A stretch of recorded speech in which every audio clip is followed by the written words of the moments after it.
We're going to listen to something here in regards towards what's happening with Alex Jones's life that that has made an example out of himself towards just exactly how idiotic and how foolish that people has become here in America whenever it comes to going way too far with freedom of speech issues. It's the very same thing that I was reprimanded over here in Weakley County in an illegitimate way for basically falsifying files, was how that they charged me in Martin, Tennessee, simply because of me passing out some Bible literature to an individual in a teller, working in a teller. He was a teller working in a convenience store, probably about 1 or 2 o'clock at night, explaining to him that because of the explosion of controversy that had happened in my life, that I was possibly going to wind up on the Channel 6 News.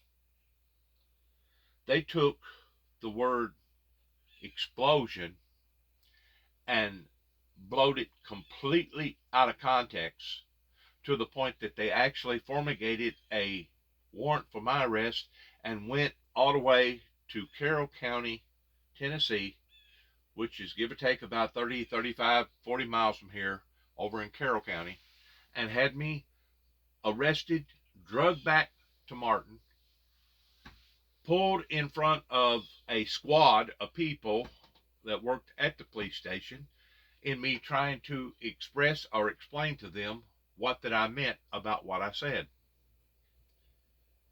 And I told them, quite frank, that I had absolutely no harmful intentions whatsoever in saying what I said, because you can use the word explosion in all kinds of different meanings and not have a harmful intent to it.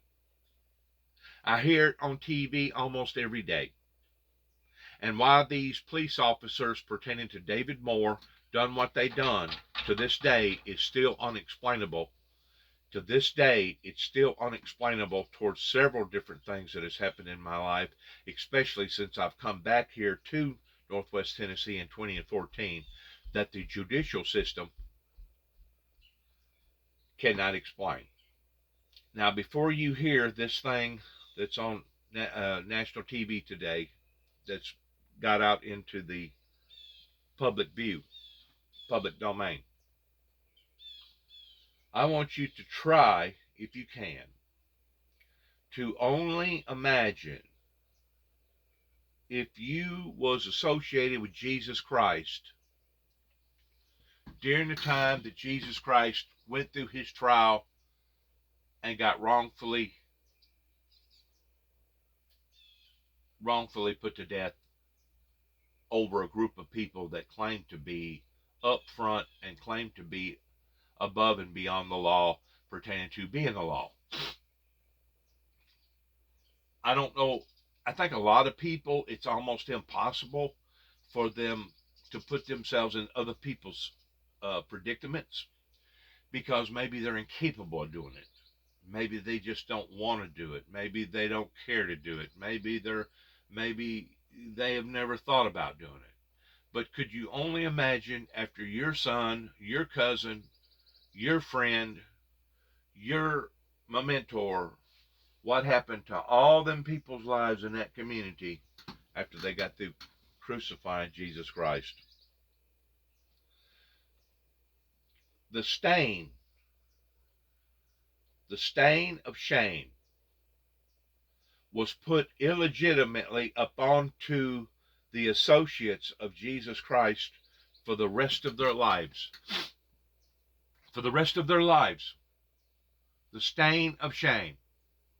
To the degree that none of them could go nowhere without being identified by somebody that, hey, those are those people, those are those Jesus people. That was Jesus's mother. Hey, that was Jesus's cousin. That was one of Jesus's followers. That's one of Jesus's friends. That's one of Jesus's this. Jesus is that. Jesus is this. Jesus is that. Can you only imagine the peer pressure that was put upon them people's lives during the time that that occurred?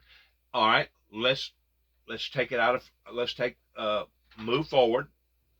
Let's move in today's society. And let's say your son or your daughter or your husband or your wife or even somebody that's closely associated with you basically does something incredibly, incredibly wrong to the point that you're getting that type of public shame again. And they're shaming you because of something that your uncle done or your father done or your mother done or your brother done or your sister done. And now you're having to walk around with the shame of regret because of that in which what your family member or your associate or your friend or whoever that you was hanging around was a part of. Now amplify that times 1,000 because of the computer, because of social media platform, because of all the stuff on the internet. Multiply that by 1,000 and you may be coming close to the feelings of how other people has felt during something that has went on in their lives in an indirect way that they're having to pay for directly from the general public. Now you're getting an idea towards what happened during one of the horrors in regards to this particular case. And I'm going to stop and I'm going to talk to you a little bit more about what we're listening to pertaining to it being a 666 society here in America, to the degree that people like this actually thinks that it's cool. They think it's okay. They think it's acceptable. They think it's proper to be able to get out here and tell malicious stuff about people, knowing good and well that it's either causing harm or hurt, distress, shame. I mean, you're working on a human being's intellectual pride whenever you're doing stuff like this. And some things really don't need to be brought out into the eyes of the general public because it is very, very hurtful. It's a very, very hurtful situation, and really and truly, the shame shouldn't be towards the victims of the shooters. The shame should be towards the lack of security in the school, and the shame should be towards the shooter that actually wanted to entail such grief and despair upon to people's lives, especially children, towards doing such of an act. And for some reason, I think society are so sick that they rather believe a lie than they would the truth, because if they believe the truth, then the truth is going to either change their whole concept about how they feel about that particular situation or that person, or the truth is going to hurt so badly that they just refuse to be any part of accepting the truth towards it being the truth, because at the time whenever it did in fact happen, it was almost unbelievable. It was an unbelievable story that come out pertaining to somebody that would went into a school like that and done something like that to little bitty children. Of course, since that has happened, we as a society here in America has become asphyxiated on this type of evil, demonic, wicked doings, to the degree that a lot of us has either become callous to it, to where it don't bother us near as badly, by accepting the truth that we do live in a very, very immoral, wicked, evil society here in America and throughout the world, or we've learned to adapt to it because you can no longer continue to be a denier, a gun violent, um, denier in regards towards all these massive shootings that's been going on now, either before or since this particular incident right here happened. The point that I'm trying to make is this. Whenever it reaches the point that lies is more acceptable than truth, and whenever it reaches the point that the truth is looked upon as being lies, similar towards what has went on in my particular life with the Windmill Ministries missions towards getting out here and teaching people and telling people about the Bible. Whenever it gets to the point that good-hearted people that has good intentions towards telling the facts about what has either happened in their lives or what has happened in other people's lives, and they get shunned because of it, they get publicly shunned, they get publicly embarrassed, they get publicly ridiculed on account of it, we are reaching an area that is either just as cruel and indifferent and mean as what it was during the time that they basically assassinated Jesus Christ because they just wasn't going to listen or accept the things that he was teaching and preaching, even though they had seen miracle after miracle after miracle after miracle that he was a part of. Or we have gone beyond that reasonable doubt to the point that now we're so evilly minded and so attracted to evil that that's the only thing that we're going to accept is something that is wicked, demonic, barbaric, and evil. And in a lot of people's eyes, because of this messed up scenario that we're living in a lot of people's eyes, they find this to be acceptable. At least today or yesterday, whenever they made a decision towards punishing this guy the way that he has, I give them 2 thumbs up, because maybe society is taking a about face, a turn towards recognizing that lies and deceit, manipulation should not be tolerated here in America, especially on an open platform the way that this individual was doing this. And it's similar towards how Donald J. Trump needs to be punished for him spewing out all the lies pertaining to the election, pertaining to that in which what he had convinced a whole group of people towards, because in the existence of his lies, it has created chaos here in America. Chaos to the degree that the FBI and all the other high marshal law enforcement agencies are very, very worried about what's to come down the pike in the next election, or in the next this, or in the next that. Please listen to this, because it's absolutely mind-boggling to think that somebody in the 21st century with this type of influence could get on national radio and TV and continue to torment, terrorize these good people's lives again and again and again, as long as he did before finally he's got called on the carpet because of it. Please listen. Conspiracy theorist Alex Jones has been ordered to pay nearly $1 billion to families of Sandy Hook school shooting victims. His Connecticut defamation case came to a close yesterday, with a jury awarding damages to 8 families and an FBI agent who responded to the 2012 massacre. For years after the shooting that left 20 first graders and 6 teachers dead, Jones spread lies the shooting was a hoax. The families of the victims, you can imagine, emotional in the courtroom while the verdict was read, some crying and hugging in relief. Jones already owes 2 Sandy Hook families more than $45 million in a separate lawsuit. Joining us now is Erica Lafferty. Her mother, Dawn Lafferty Hawkspring, was the principal at Sandy Hook Elementary. She confronted the shooter and was killed shortly after he entered the school. Erica, thanks so much for being with us this morning. We really appreciate it. You were one of the family members members awarded some money in this judgment here. What did it feel like to hear the news yesterday? I think I'm still a little bit in shock.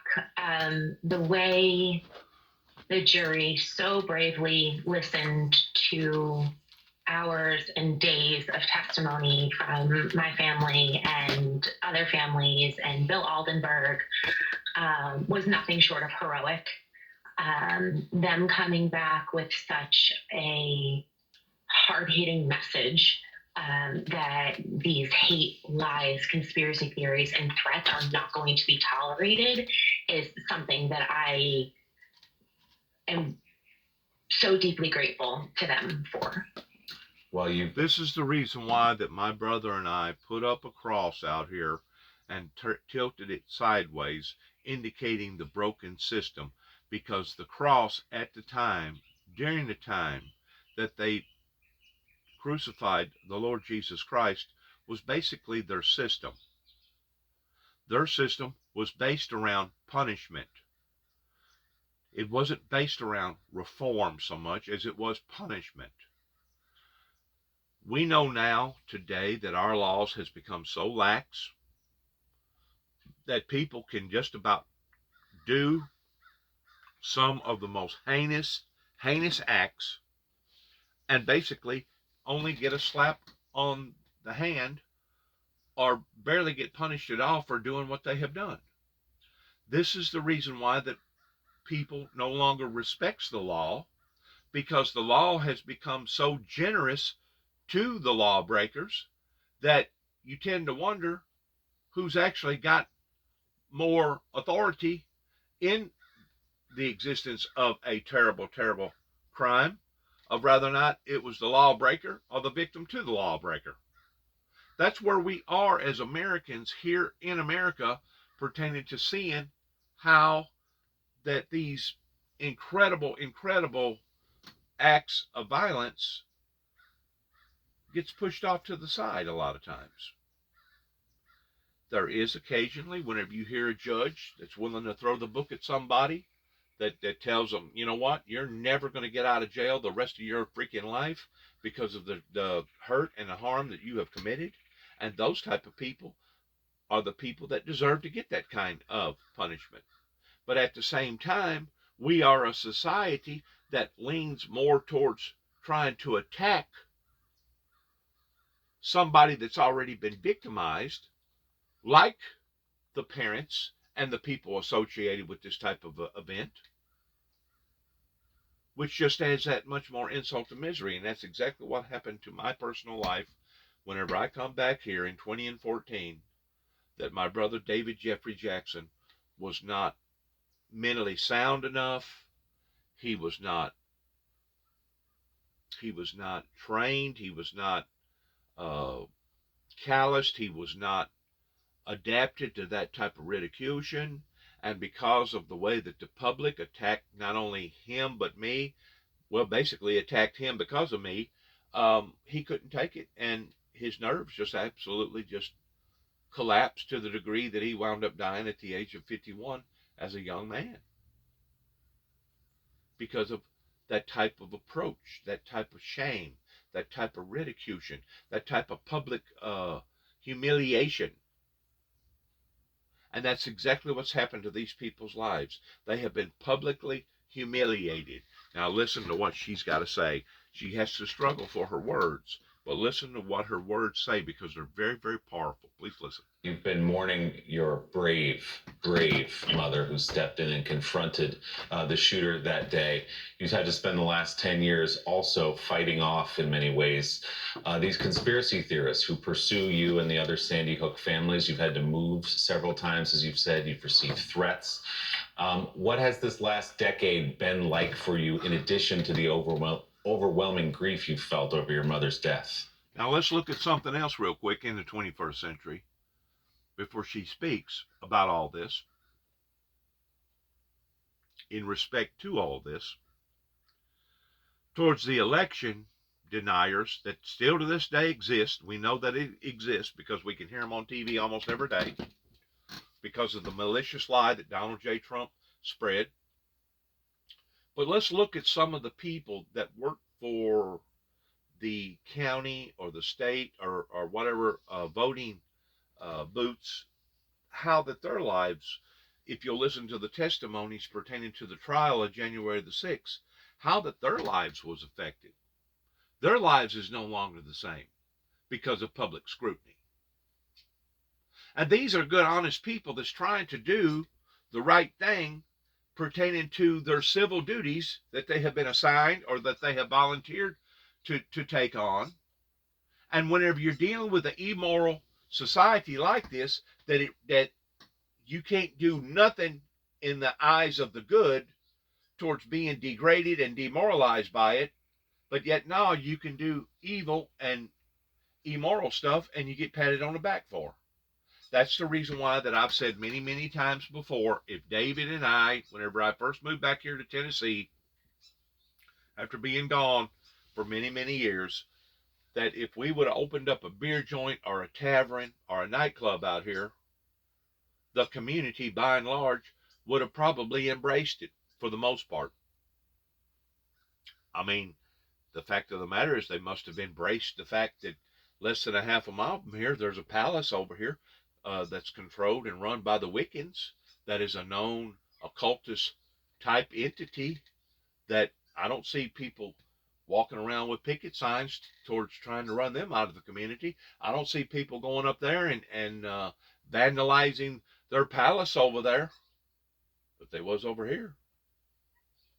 They was over here. And they knew the whole time I've been preaching a message of Jesus, Jesus, Jesus, which is just the very opposite of Satanism and Luciferianism. They knew that. They knew that.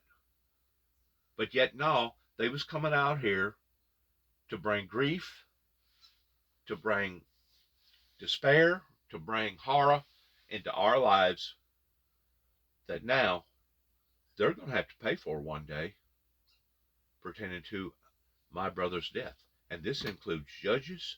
This includes prosecuting attorneys. This includes Tommy Thomas. This includes Mike Wilson. This includes um, uh, David Moore. This includes Tommy Moore. This includes other people around here that was associated with law enforcement that sat back and idly let this happen and did not stop it and did not prevent from it being stopped, even after my brother and I tried so desperately and dearly to hire attorneys and to take it before the courts again and again and again. They just sat back and allowed for this to occur. They allowed for us to be violated under the principles of anti-Semitism because they wasn't going to have the message coming from the messenger because they didn't like the message. They didn't like the message, and because they didn't like the message, this was their way of reacting towards rejecting the message. Well, they can't attack the message, but they can attack the ones that's bringing forth the message. Just like what they done to the Lord Jesus Christ and other prophets of God that had spoke up about the sin and the activities going on in the world. They couldn't actually go after their message, but who did they go after? They went after the mouthpiece. They went after the messenger, just like Martin Luther King. He had a message. They didn't like his message. So what did they do? They assassinated the messenger. Listen to this. This is a very, very sad, sad story. When the news of Sandy Hook initially broke and we were in the firehouse and I learned that my mom had been murdered, I had no idea what my life was going to turn into. I didn't know that I was going to be forced to grieve her murder on a national platform. But I never expected all of the hate and lies and threats that I've received. I feel like I have been swallowed whole by this. There has been no way to stop it, no way to ever know which direction it's going to come from. It's just it's been absolutely terrifying. Yeah, I was up there, Erica, that night to cover the story, and the next day standing outside that firehouse. And I remember that scene, and we just talked to Nicole Hockley in our last hour, whose son Dylan was murdered as well, and she had the same experience. She said, while I was waiting in that firehouse to learn the news about whether my 6-year-old had been murdered while he was in his first grade classroom, little did I know that Alex Jones was already up on the air calling this a hoax and a conspiracy and something that would chase her and you for a decade now. So what do you hope comes from this? As you've said before, there will be other Alex Joneses, but what do you hope this judgment of nearly $1 billion tells other people out there?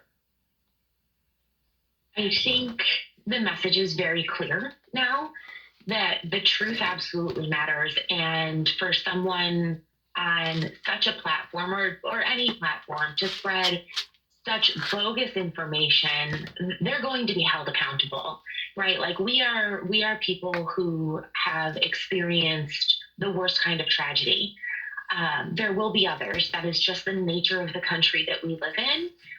But my hope is that the message that was sent down is that there absolutely will be consequences for your actions, and you cannot lie and threaten and take away legacy without some kind of punishment and without being held accountable for your actions. It's basically the same thing that has happened now for the past 30 plus years that I continue to keep talking about, that obviously is only going through one ear and out the other, that nobody wants to pay any attention to. The consequences and what has occurred here that started on the upper level pertaining to Ronald Reagan with the White House going back into the late 80s. The consequences has now trickled down to and in the degree that we're seeing a society that has been turned totally inside out, upside down, not just here in America, but throughout the world.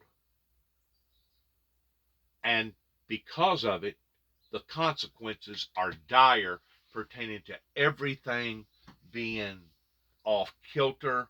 Um, Policy makers are having to readjust. Um, 30 plus $1 trillion in debt. All our jails is full. All the drug overdoses, all the gun violence, all the murders, all the corruption, all the other sick things that's going on here in our society. That's the consequences of not doing the proper and right thing that began, the core of origin began right over in a little town called Kenton, Tennessee in 1983. Whenever you, as a society, continue to deformigate or um, manipulate the truth into a lie and the lie into the truth, whenever you continue to do that as a society, that's whenever God will pull back the reins and basically say, you know what? If they're going to act this way, treat them this way. And that's why the Bible says that he will give either a person or a group of people over to a reprobate mind and let them believe a lie and be damned. In other words, the very hand that people kept biting again and again and again because they was saying one thing but doing something completely different, God gets tired of it towards winking at their ignorance, and eventually he'll pull his hand from that society or from that country or from that family or from that person, to the point that he'll look down at the devil and say, sick them, get them, terrorize them, torment them. That's what they deserve. And don't think for a second that the devil won't do his job. He's already done his job pertaining to manipulating the world and believing into a lie, but now he's coming down in great wrath with all these other events that's happening, regardless whether it be school shootings or whatever, storms, humongous storms, etc. He's coming down in great wrath, just like the book of Revelations talked about how that he would do in the last days. So those are the consequences. There's always consequences towards not doing the proper and right thing. And what's happened to Alex Jones is just part of the consequences, because as far as I'm concerned, if we was living back in the day to where true law actually ruled, they would take somebody like this and they would tar and feather him and put him out on a court square somewhere where any and everybody could laugh and manipulate, or not manipulate, but they could laugh and put him in the category of being nothing but a monster, in which that's what he is, and they would demoralize him that way. Especially if he's got all this money, that he's got all this support and all these backers, or he just goes to the bankruptcy courts and basically finagles his way out of this type of punishment. But you know what's even sadder towards us not doing that anymore is the fact that we look at that type of punishment and say, well, that was unjust. That was too harsh. Um, we are becoming a whatever type of society that brings this type of punishment into people's lives. Well, if you don't control evil people with evil intentions some way, eventually, guess what's going to happen to the evil? The evil is going to expand, and the evil is going to take over that society. And that's basically where we are right now. And that's basically what happened whenever I come back here in 2014, is that certain individuals in this neighborhood showed their heinies. And the way they showed their heinies was either by themselves participating in bringing ridicule into 291 Thompson Road, Sharon, Tennessee, zip code 38255, or by them sitting idly by and allowing for that type of ridicule to happen to that family, and nobody said a word. Or, better than that, they was actually having fun in it. They was being entertained by it. And I've said this all along, back whenever I was a child growing up, being abused by a World War II drill sergeant that was basically out of his freaking mind, to the point that he would lose his cool in front of the general public and attack his children the way that he did, and basically fall into just a deep rage, in the way that he was trying to discipline his children. And the majority of them, of course, a lot of them are dead now, or the majority of them are dead now. There's still a few of them alive. Would sit idly by and wouldn't even so much as pick up the telephone to even make a telephone call to say, we got a madman down here that's beating the hell out of his family. Whenever you have a society that is this mixed up and this messed up, you don't think there's going to be consequences pertaining to floods and famines and wars and droughts and pestilences and COVID and being a country that's upside down the way that we are, $30 trillion in debt, and all the divorces, and now all the gays and lesbians, and now all, 8,000 people, something like that, coming over the border illegally every day? Your house has been left unto you desolate, indicating that at one time there was somebody residing in that house called the Holy Spirit, called God. Well, God no longer has to reside in that same house, especially if you have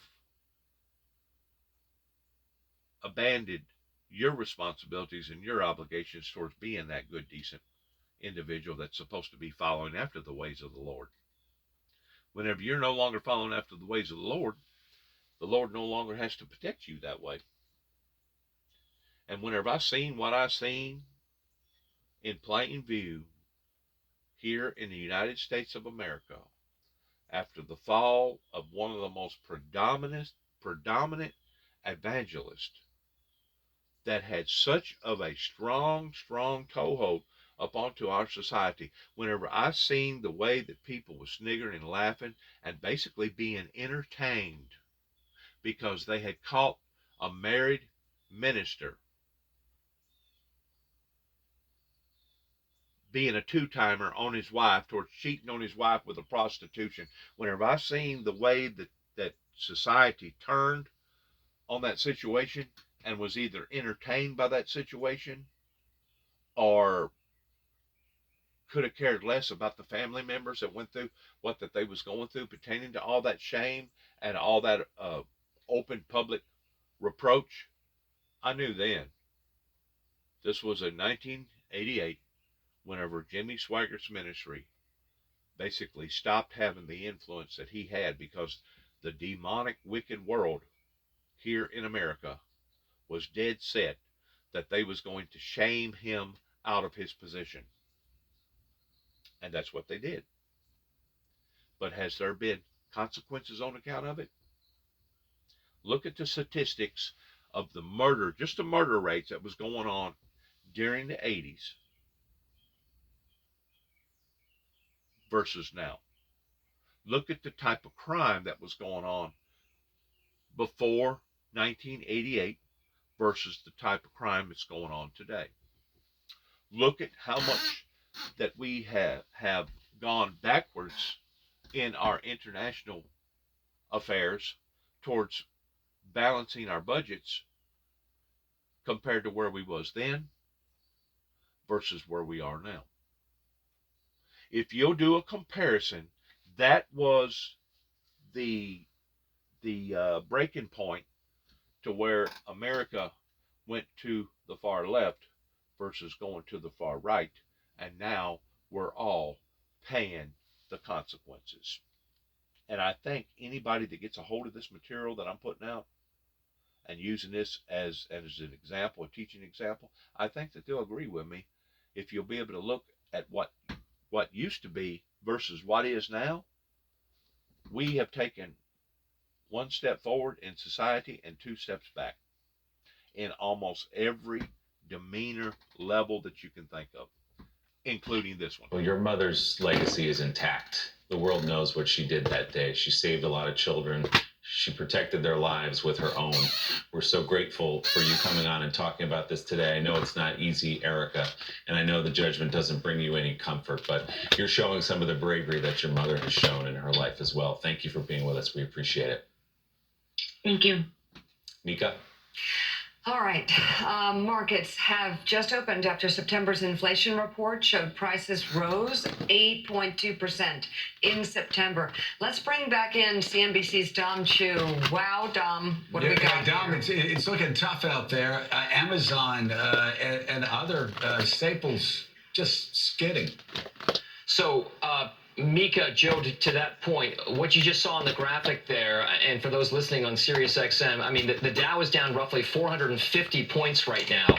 It was down over 500 just about 5 or so minutes ago, shortly after the opening bell. So call it roughly 1.5% to 3% losses for the major indices. And to Joe's point, the NASDAQ is getting hit harder than many other parts of the market because the NASDAQ is more geared towards technology and technology adjacent names like Amazon, Apple, Microsoft, Alphabet, the parent company of Google, and others.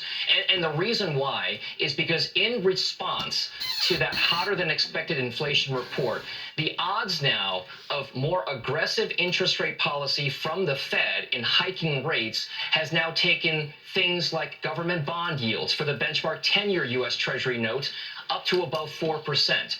What that basically does is slow the economy down, raise borrowing costs for companies that need to borrow to finance their expansion. Also, by the way, it takes down valuations in the marketplace, because if you can earn 4% returns on guaranteed money backed by the full faith and credit of the U.S. government and taxpayer, you are not willing to pay as much for stocks as you would be for bonds that will get you risk-free returns. All of that is playing out in the markets right now, but what this does do is extend the losing streak for the S&P 500 and NASDAQ to now down 7 days in a row, firmly entrenched in what some traders call bear market territory. For the NASDAQ, by the way, we are now down roughly 38% from the record highs that we saw just last fall. So when you talk about the real-world implications of some of these inflation reads, the reason why it's so important is because it does affect the overall economy in America and what the Federal Reserve, America's central bank, has to do to get prices back under control. The issue now, of course, and we've been talking about it for some time now, weeks, months, guys, is how that Fed policy will affect the jobs picture. I want to stop him right there real quick. Once more, these are the consequences towards going left versus going right, pertaining to what we're seeing the beginning phases of all this towards. You don't have to be a scientist. You don't have to be a very, very smart individual to realize and to know that we are heading in the wrong direction towards prosperity and a good environment. And whenever I say a good environment, I'm talking about what's going on pertaining to we the people. If we do not go back to the altar, just like the Bible talks about, and do our first works over again, because he has not found our works perfect yet, I promise you, we are heading in the direction towards a worldwide calamity, because whatever happens here in the United States eventually will have an effect on other markets in other parts of the world. And if you'll combine that with the droughts, if you'll combine that with what's going on with the war, if you'll combine that with people trying to get over COVID, I think we're heading into a direction of horrors that we couldn't even begin to imagine towards what went on during World War II, or even during the Great Depression, whenever the money failed in 1929. I think we are on our trajectory way right now towards basically coming to an event such as the world has never seen before. And you're talking about so much horror and so much pain. You're talking about so much confusion. You're talking about so many people dying of starvation. You're talking about so many people dying because they can't have adequate funds to be able to pay for the prices of natural gas, or the prices of this, or the prices of that. You're talking about a complete, total collapsation of our structure.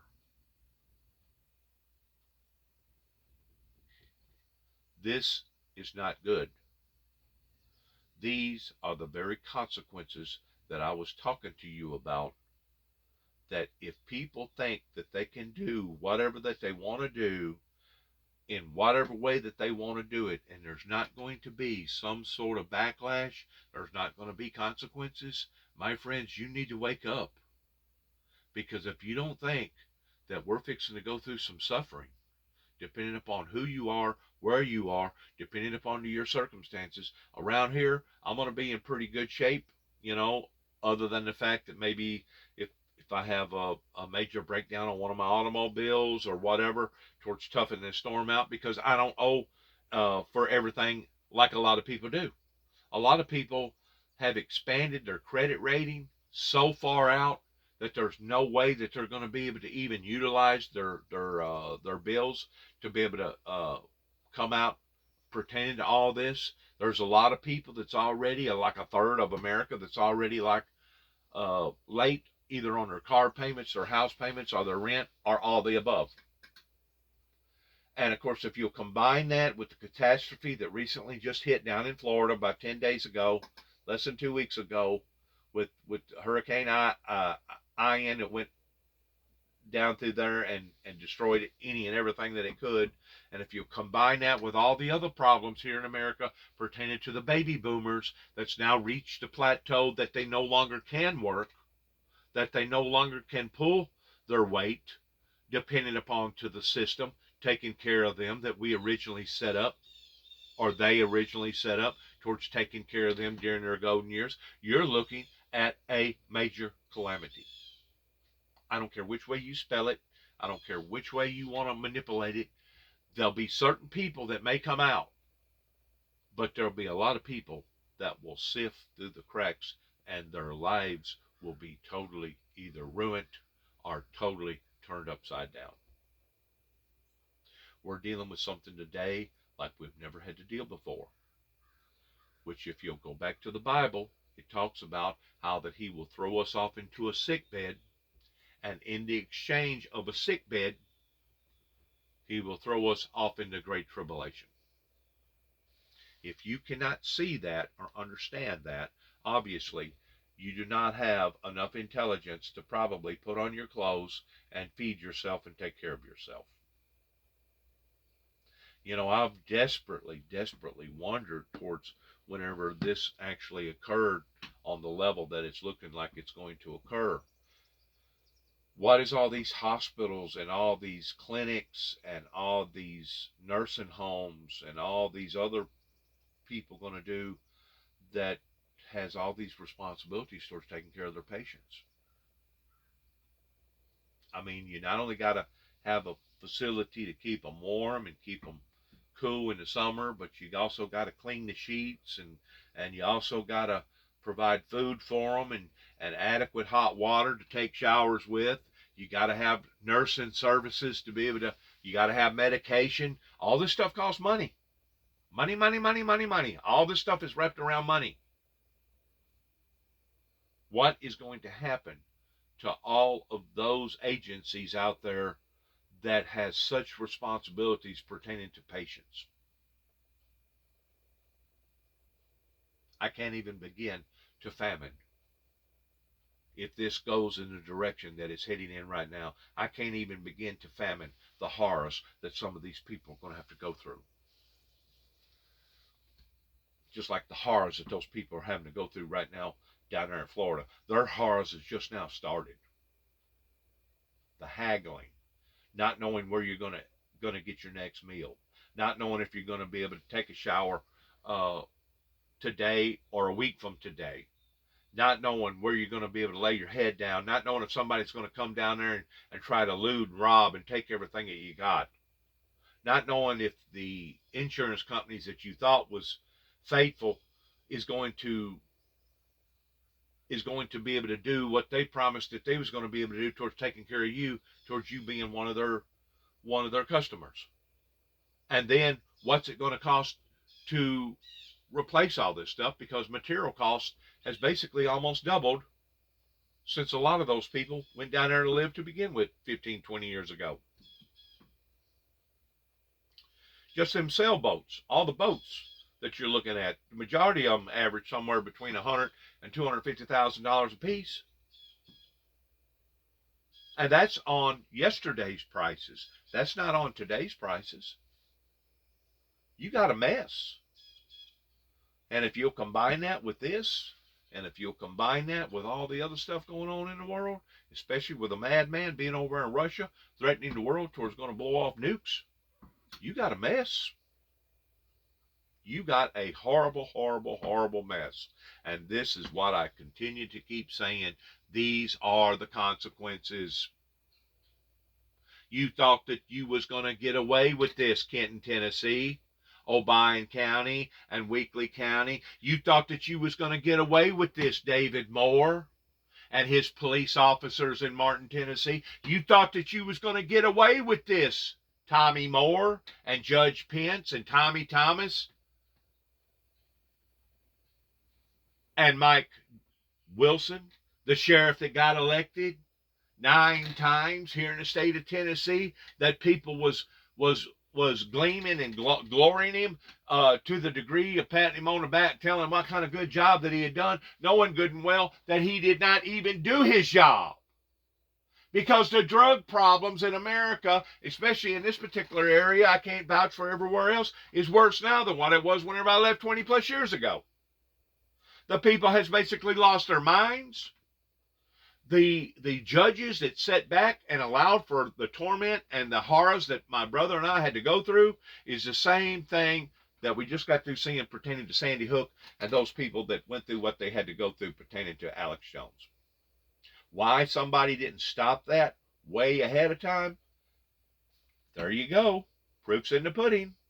Why did them people have to be tortured the way that they was tortured? It wasn't good enough for them to be tortured over their children being killed. Now people has to relentlessly go after them and torture them again by hounding them or being deniers of the fact of what had happened, and the whole time these people was making money off of it. These was entertainers that was entertaining their entertainment base while people was applauding and rooting them on. Same difference with Donald Trump towards getting up there spewing off BS that he knowed was a bunch of BS, but he went ahead and tolerated it and allowed it, and there was dire circumstances that went on January the 6th on account of it. And to this day, certain people, especially him, has not give a full account towards what he was a part of.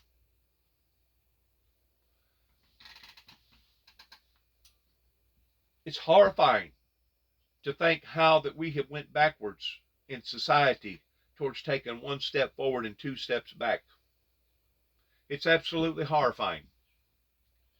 And until we see a true Holy Ghost revival movement in this country, I'm going to go as far as to say that we are on our way to doom and gloom right now.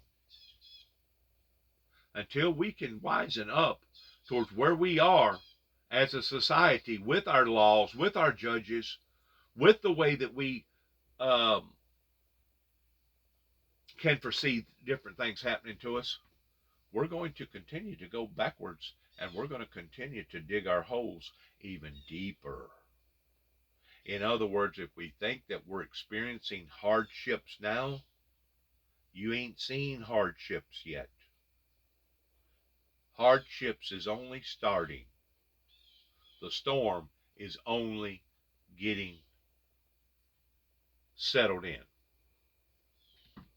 That's the reason why the Bible says what it says in the first 4 chapters of Revelations. He who have not known the depths of Satan, hold fast till I come. It also talks there about be thy faithful unto death, and I will give thee a crown of life. He who shall overcometh what? Overcometh the fear of death, overcometh the fear of all these things coming upon to the world. He who shall overcometh shall not be hurt of the second death. That's the reason why it explicitly talks about death, death, death. And it also talks about life, life, life in the book of Revelations.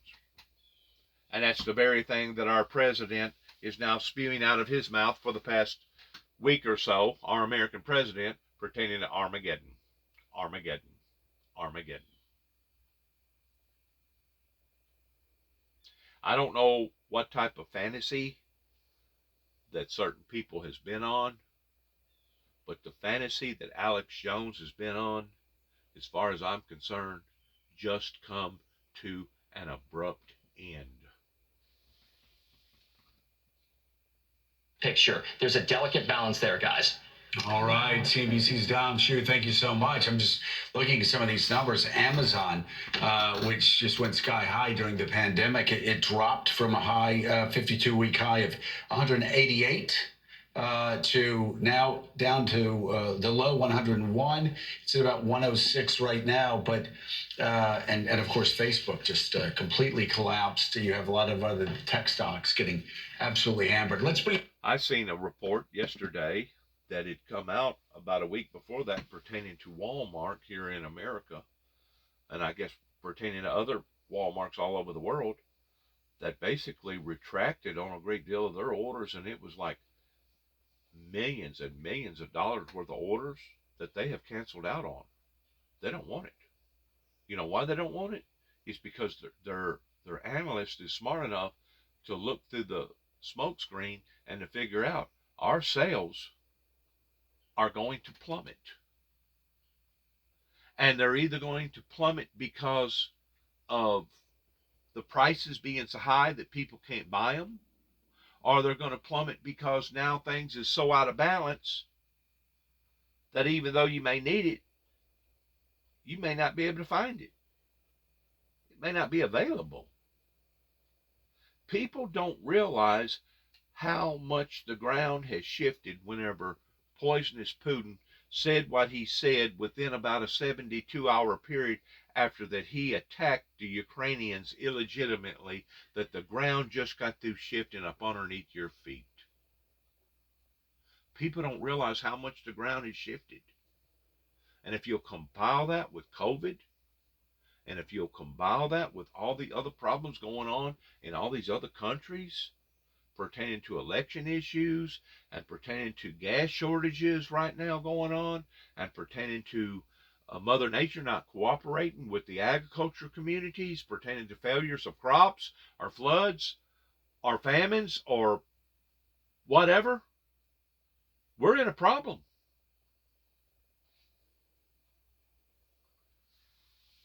And it's only growing desperately worse even as I speak. Right now, Democratic Senator Jackie Rosen of Nevada. She's a member of the Senate Armed Services Committee. Thanks so much for being with us on such a cheerful day. Wow. Happy days are here again. And it'll be happy when Senator Catherine Cortez Masto rejoins me. There in the you United go. States Senate. I'll tell you what, That's a it good is- hard turn. I guess the challenge is for any candidate who's a Democrat right now is to go talk to voters who are hurting when they go to the grocery store, when they're trying to rent a house, and tell them, hey, everything's going to be okay. What do you say to your constituents about when's this going to end? What are you doing to help them out? What can you do? I can tell you what we have been doing by passing the Inflation Reduction Act. We, for the first time in decades, are going to be able to negotiate those Medicare drug prices. We're going to limit the cost of out-of-pocket drug costs, lower the cost of premiums, and next year, $35 cap on insulin. We're doing that for seniors, of course, in Nevada. Big investment, energy, wind, water, solar, and geothermal. We're #1 in solar jobs per capita. And so that investment in clean, sustainable energy future, bringing hundreds of thousands of jobs to Nevada, good paying jobs will promote Nevada families. So what would you suggest that, voters would want to hear, and your voters would want to hear from President Biden today in light of the numbers that have come out and the dismal outlook, potential toward a slight recession or a recession? Should he level with them and say things are going to get harder? Because it's great. You can list off lots of things that he has accomplished, but you're talking about things that are going to take months, some even years for people to really feel the effects of. Right now, they're feeling something different. And I think that is something that we have to talk to everybody about what we've done, about the timeline. I can tell you with the infrastructure law, about $4 billion is coming down to Nevada for our airports, for our roads, for our bridges, to bring, Nevada, rural, frontier, hard to get to places, bringing out good, reliable broadband to everyone. And so these projects are happening now. Catherine Cortez Masto and I traveling up and down the state since COVID, doing it all on Zoom before COVID. Right. And I can tell you that every mayor, all of our county commissioners and our city councils, we have been delivering relief and growth to every place. So, Senator, we're just a couple hours away from the final January 6th committee hearing. Polls suggest Americans are concerned about threats to democracy, but ranks well below economic concerns. When you're out there and your colleague in the Senate is facing a Republican who's an election denier, how much are your constituents talking about January 6th, but also ongoing threats to democracy? Well, they're worried about that because I'll tell you this, in Nevada, we are an anti-Trump state. We rejected Trump twice, and we rejected Adam Laxalt, if you remember, when he ran for governor in the last election. I believe they're going to reject him again. And do you know why? Even his family came out just yesterday, again, the second election in a row, came out in support of the Democratic candidate, of course, in this case, Senator Catherine Cortez Masto. Adam Laxalt, an election denier, has even gone so far to hire an insurrectionist to work on his staff. He marched here at the Capitol. People died that day. You were all here. I was here. Marched next to an oath keeper. This is the kind of people that he hires. This is what he's thinking about. He's not thinking about putting relief on the table for hardworking Nevadans, promoting our businesses, education, our clean energy future. Catherine, born and raised in Nevada, 2-term attorney general. She has a brand in Nevada. People know her and trust her. Senator Cortez Masto is really close. We just saw 44% to 46% in that poll. What does it say about your state and what voters are thinking about and what they care about? I'm going to go forward here because they're talking more about one particular state, which I ain't saying that state is not important. but I look more towards the broad view than I do the narrow view on each independent state, because each state has its own challenges right now, depending upon their leadership in whether or not they're going to go forward or backwards in the next 10 years. And in some cases, it's more abrupt in others because of independent uh, factual facts that's going on in that particular area. Like this particular area that I'm living in here used to have factories that helped hold up the economy. Shooter, the jury has decided whether he should receive the death penalty. And now, today, 30 years later, since all the factories have shut down, and since we've been, I guess, outsourced by all these other different countries and all these other different places by being able to manufacture and build these cheaper products. And I've said this before, America got the cart in front of the horse whenever it come to competing on an international level. Whenever we was competing on a national level throughout the baby boomer era, throughout the smokestack industry era, we done real well for ourselves because we was actually only competing with probably 2 or 3, 4 or 5 major competitors. Well, now since the internet has been entertained into the world, pertaining to NAFTA and all the above, since Bill Clinton, now we're dealing with a different beast. Now we're dealing with a different competitor. Now we're dealing with a global international competitor that has really, really checkmated us down here towards our prices being above and beyond everybody else's prices, that basically caused us to take back seat in regards towards all these retail stores going to all these other different places that can get a TV, a 54-inch TV, and put it on the shelf to be sold for $150, to where we couldn't even build the thing 20 years ago for that type of money, much less ship it out and put it on the shelf for that kind of money. We got the cart in front of the horse. Labor-wise. Why? Because instead of us competing nationally, now we started competing globally, internationally. And it basically stifled us. It stifled us to the point that right here in this particular area, if you're not hooked up with one or two, unless you want to drive for 35, 40, maybe 70 miles each day, one way, and then drive back home, you're basically at your wit's end towards there not being availabilities around here towards being able to make a decent living. In other words, there's no future for our future here. Why? Because the adults, the politicians, the money people, the people that was engaged in wanting to protect our future, failed us. They took the eye off the ball. They thought that they had it on cruise control. And that's one reason why the January 6th deal happened, was because so many people engaged in that. And it wasn't necessarily a Republican or a Democrat thing. It was a survivalist thing. Because people have now awakened towards realizing, oh my God, all this time we thought that the people that we was paying this big money to was taking care of us and taking care of our children and taking care of our children's children pertaining to their future. And now we're all realizing that they have failed. And now all of a sudden, all these people has come down to the playing field and they're demanding answers. They're demanding solutions. They're demanding accountability. That's why January the 6th happened. It wasn't so much of one party versus another. It was the fact that a group of people realized that we, as a society here in America, was on our way to doom and gloom and failure, and they was trying everything that they could to stop it, even if it meant getting violent to do it. And of course, whenever you have somebody that was leading them the way that Donald Trump was leading them, it was almost like taking candy from a baby, because he had hyped that group up in believing in something that was not so.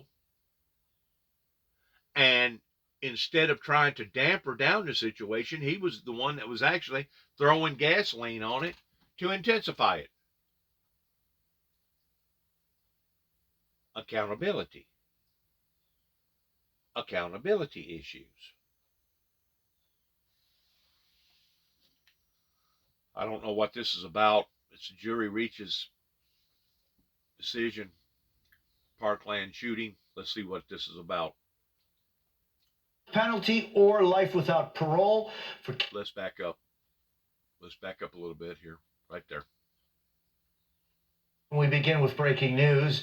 In the jury sentencing trial of the Parkland massacre shooter, the jury has decided whether he should receive the death penalty or life without parole for killing 14 students and 3 staff members at Marjorie Stoneman Douglas High School in 2018. Joining us now is NBC News senior national correspondent Kerry Sanders. Kerry, what do we know at this hour?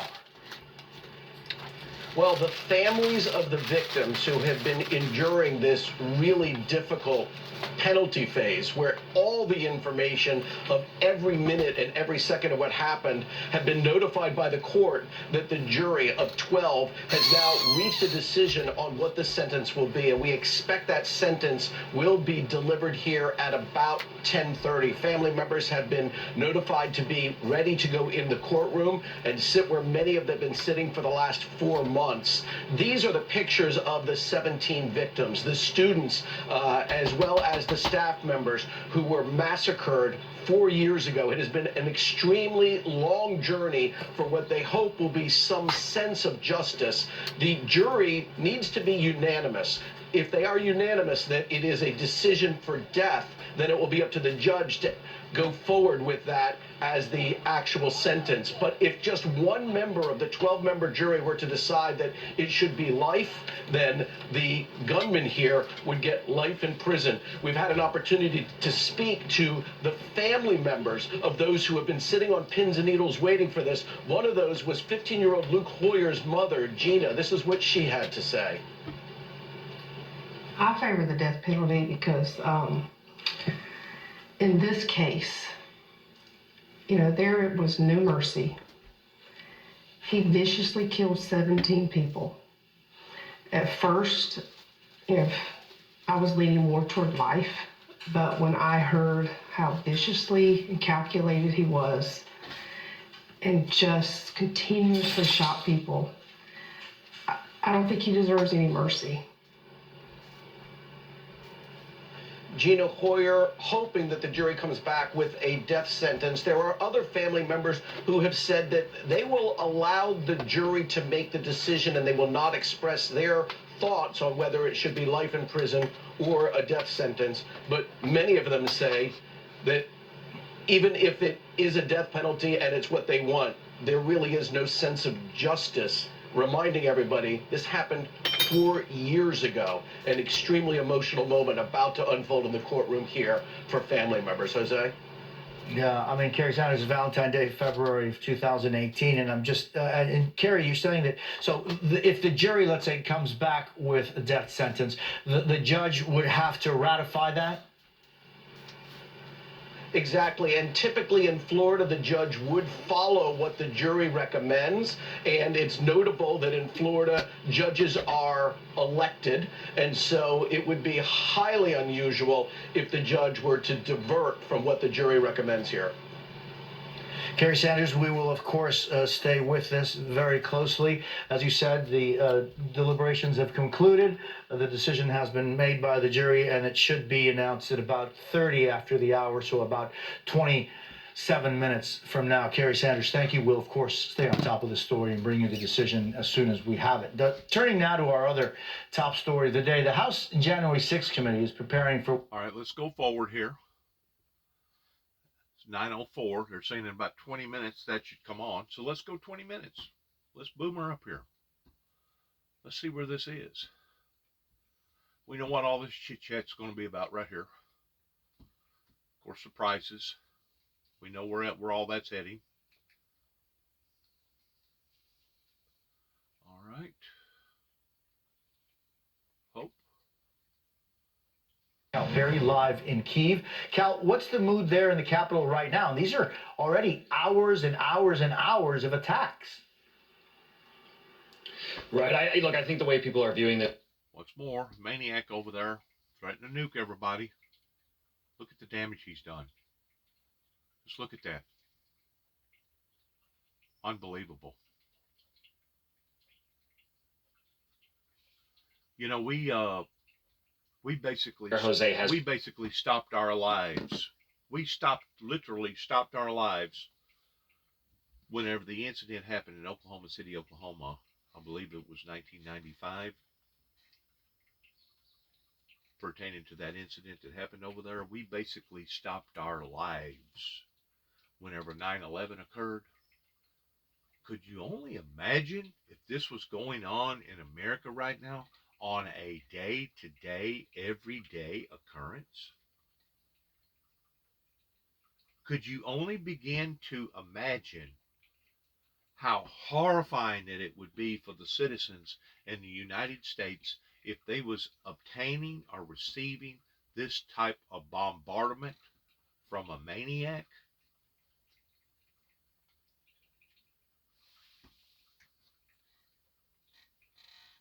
These 4 bodies recovered from that building. Rescue officials say they will continue the search for survivors, but it is indeed a grim situation.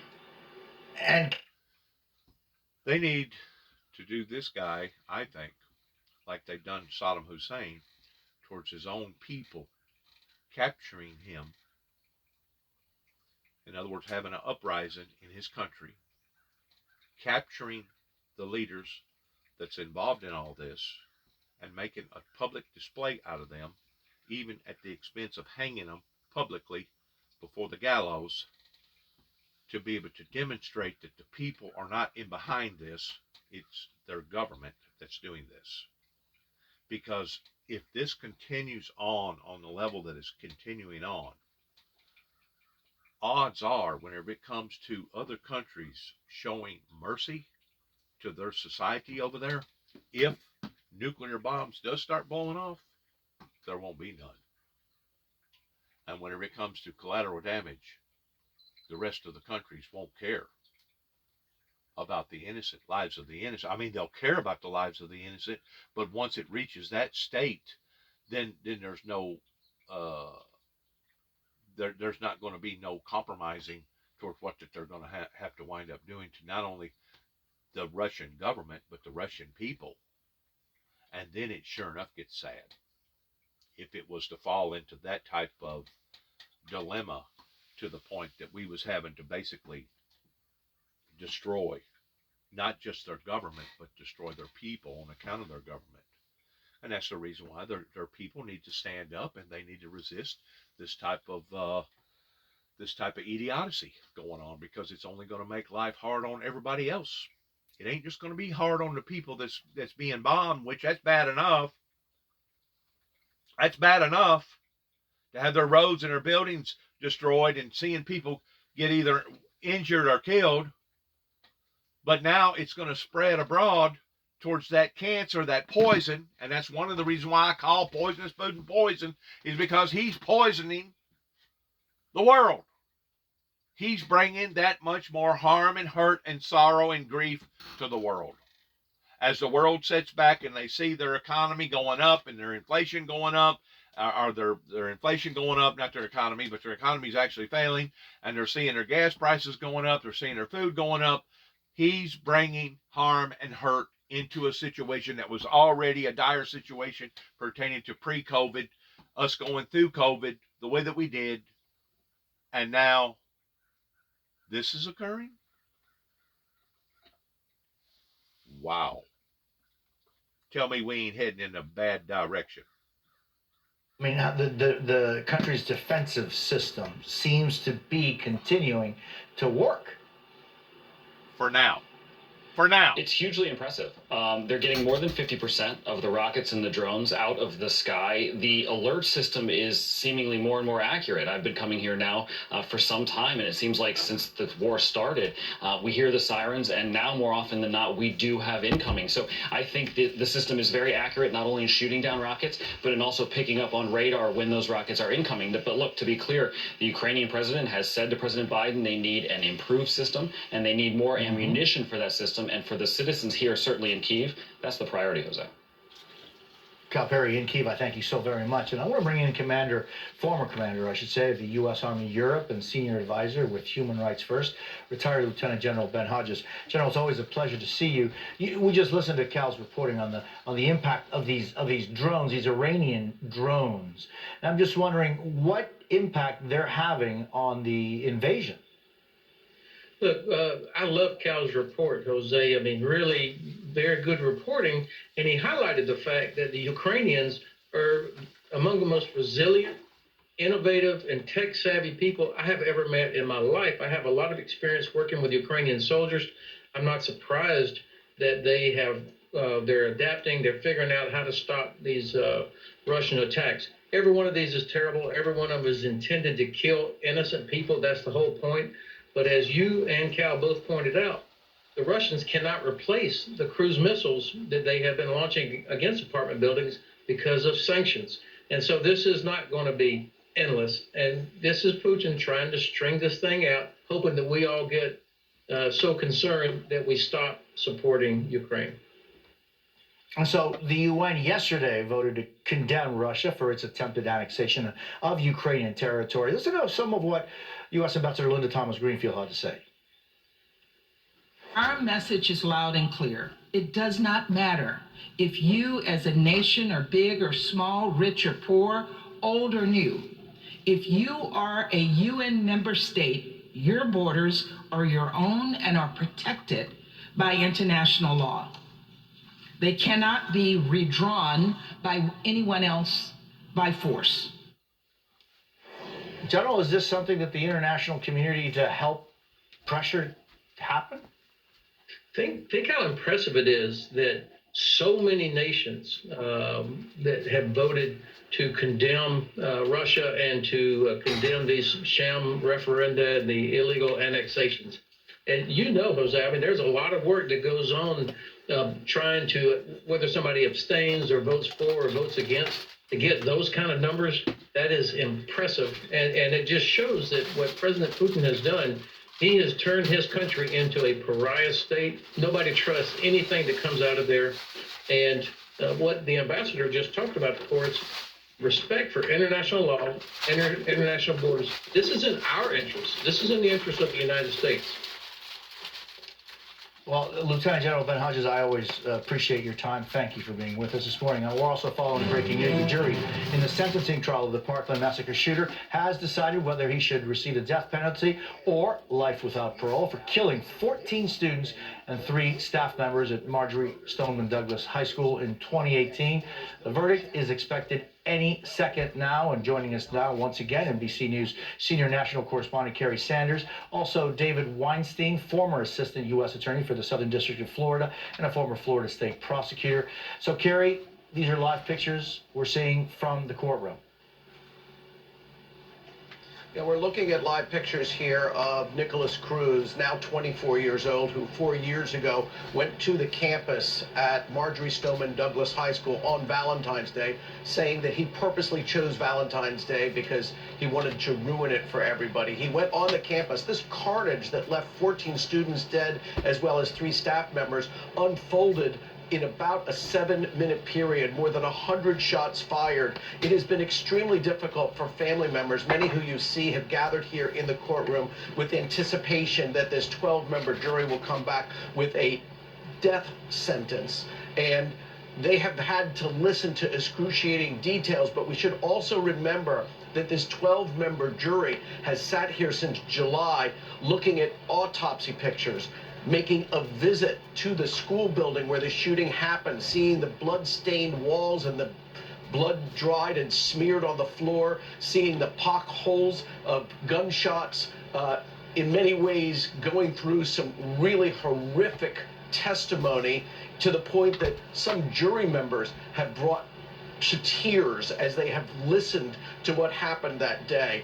The jury began deliberating yesterday. When they began deliberating, they asked for a little bit of a readback of the psychologists for both the prosecution and for the defense. Now, that could have taken 2 or 3 days, but shortly after hearing just a portion of one of the psychologists, the jury decided, we've heard enough, we're going back. They then asked to review the weapon, the AR-15 style weapon, which was provided to them today in the jury room. There were some concerns about how they could see this weapon and also remain safe even though it was unloaded. So the sheriff's department here in Broward County removed the firing pin, and it was at around, a little bit more than an hour ago that the jury let the bailiff know that they had reached a verdict. And so the families were notified that they should come. Again, this is a verdict not about guilt, but rather a decision on whether it will be life in prison or the death penalty. The family members who you see now have all assembled here.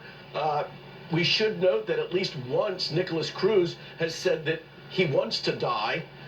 He wishes he were dead. So it is possible here that this jury will deliver that one-time wish. The death penalty in Florida, typically, I mean, since 1976, when the death penalty was reinstated, 99 people have been put to death here. Typically in Florida, it is by lethal injection, as is the case in most other states that have the death penalty. But there is an option in Florida, which is somewhat unusual, and that is that the electric chair remains an option in Florida, but that is generally at the discretion of the inmate themselves. So only one inmate has ever asked to go into the electric chair since lethal injection has been an option, and then that inmate's death sentence was stayed. So the electric chair has not been used. But we're going to see, I think, I don't know whether you'll never get closure for the folks who lost their loved ones, who talk about their children as forever 14, forever 15, to know what they have been through, and that will never close. But this is a moment that they have been waiting for, living through over and over, not only in their daily lives, but in the courtroom, Jose. And so now we wait for the jury to come out, the foreman to read it. 17 counts. You need unanimous in each of those for the jury to come to a death sentence. But it could be unanimous in one, and the other 16, it could be life. He will still get the death penalty. It does not need to be death for all 17 for it to be a death penalty decision here. Jose? And so, David, who, former Florida State prosecutor and so much more, assistant U.S. attorney for the Southern District. David, I'm just wondering, so this trial, since July, and yet relatively quickly was the jury's decision. What does it tell you as we await okay, no, I'm just want to make sure that we don't. But, David, what does it tell you that the jury was so quick in its decision making? Jose, a quick verdict is generally most times in favor of the state. I find it hard to believe that if there were one or more jurors who were holding out for a life sentence here, that they would have been able to change those people or that person's mind that quickly this morning. It's clear somebody had a question about whether or not a mitigating circumstance being Cruz's mental health was an issue here. That's why they asked for the readback of Dr. Connor, who was the expert that the defense put forward on both fetal alcohol spectrum disorder and his mental infirmities. And then the fact that they wanted to see the gun, again, perhaps that was something that was generated by statements that were made as to his ability to function, to hold that gun, to move it around. Whatever questions there were, though, those were answered rather quickly this morning. It could have ended as early as last night had that gun been brought into the jury room. We'll never know. And on top of that, often a good night's sleep for people gives them a chance to look back at their perspective and then figure out what's going on. But getting back to your original question, a quick verdict like this has to make the state feel that these jurors are going to unanimously recommend the death penalty, and then we'll have to wait for the judge to hold a sentencing hearing where she will decide if that's the penalty that's going to be imposed. So that sentencing hearing, how quickly is that sentencing hearing held after the decision is announced? Today? Well, if there is a life recommendation on one or more of the counts, that sentencing hearing could be held immediately after the jury is polled and sent home, because a judge cannot overturn a life recommendation. If this jury recommends death on one or more or all of these counts, the judge will set what's called a Spencer hearing, which is an opportunity for the defense to make one last pitch to the judge that life is the appropriate sentence, and for the prosecution to reaffirm their belief that the jury's recommendation is correct. The judge can give each side a couple of days. She can give them a week to do that, but it's not going to be a month. It'll be relatively court speaking shortly after the jury's verdict is read. And in the state of Florida, explain to us, if you would, so the judge has to reaffirm, essentially, if it is a death sentence. The judge has to reaffirm that, and this Spencer hearing, I'm sure, is part of that. But how is that process in the state of Florida, as far as if you are found and if you are determined, to have the death sentence? How is that process carried out in the state of Florida? Well, after the changes in both the Florida legislation regarding the imposition of a death penalty, and that was as a result of some U.S. Supreme Court decisions regarding the requirement that it had to be a unanimous recommendation of death, the way that it's carried out is that the judge then reevaluates the aggravating factors that the state had to have established beyond a reasonable doubt, and then looks at the mitigating circumstances, and she weighs them much in the same way that these jurors have weighed them.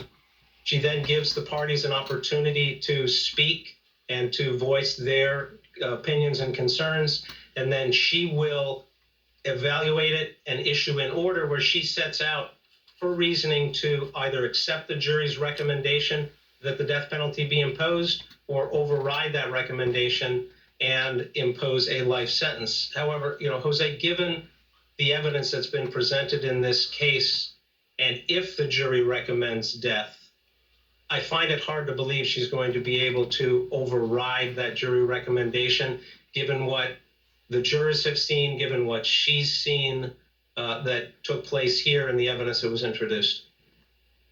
Yeah, and Kerry, I was just thinking, I was thinking to 2018, February, when, just outside the school, just witnessing the horror of what happened there.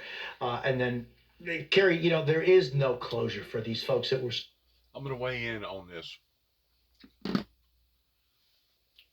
Between the lobbyists and the psychiatric community, they have made a mockery out of our laws to the degree that this is supposed to be held in counsel towards a civilized society that now don't just do a string up job the way that they did before the Civil War and shortly after, towards having a trial and an execution, if it deserved a trial, right then and there on that spot. I do agree that every person should have a trial. I do agree that every person should be able to appeal that decision one time and one time only, especially if the evidence is unanimous that this person has in fact done this. By us doing what we have done, in the eyes of the psychiatric community and in the eyes of the lobbyists that thought that this was an inhumane way of doing things, the way that they done things back either before or shortly after the Civil War, I think has made us more uncivilized because of all the haggling that takes so long, that basically costs so much money and time and energy in trying to bring a solution to these particular cases. I agree that what they done in the early 1800s and the late 1800s, the way that they handled their court proceedings, was barbaric and inhumane. but to shift from one side of the perspective to the other side of the perspective, to where now we don't hardly give anybody the capital punishment. And if we do, we have to go through this extensive haggling, time delaying, money costing event, is actually counterproductive in how a society should be able to sustain these type of problems, get over this type of BS. Because like I said before, if you let evil dominate good long enough, eventually evil will become the predominant source of the way that people feel, because they'll feel like, oh, we have to be lenient and show mercy on this particular situation, because it could have been my cousin or my aunt or my uncle or my nephew or my brother or my sister or my mother or my father. Well, what if it was? What if it was them?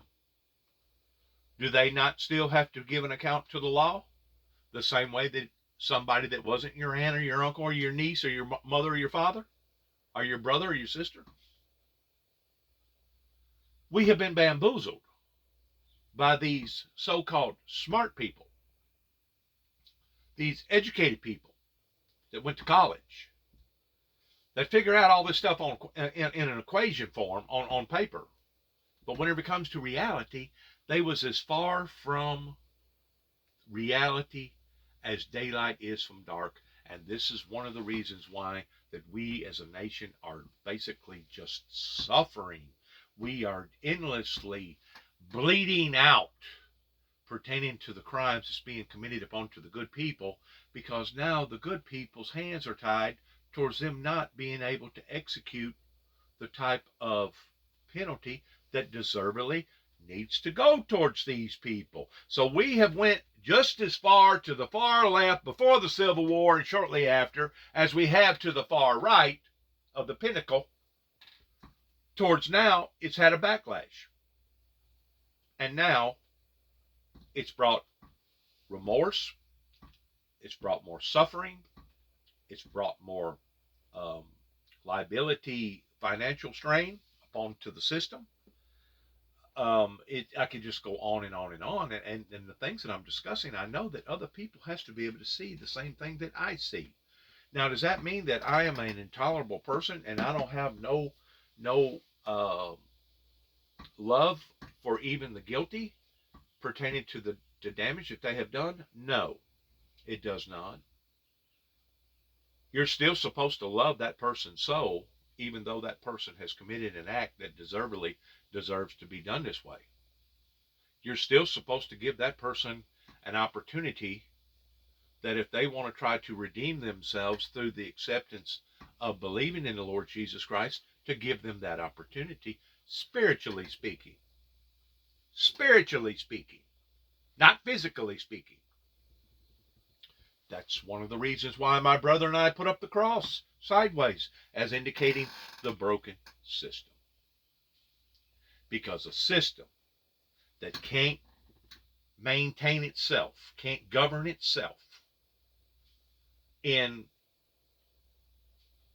allowing for this evil to dominate them the way that it's doing, it's no longer considered a decent system. It's a broken system.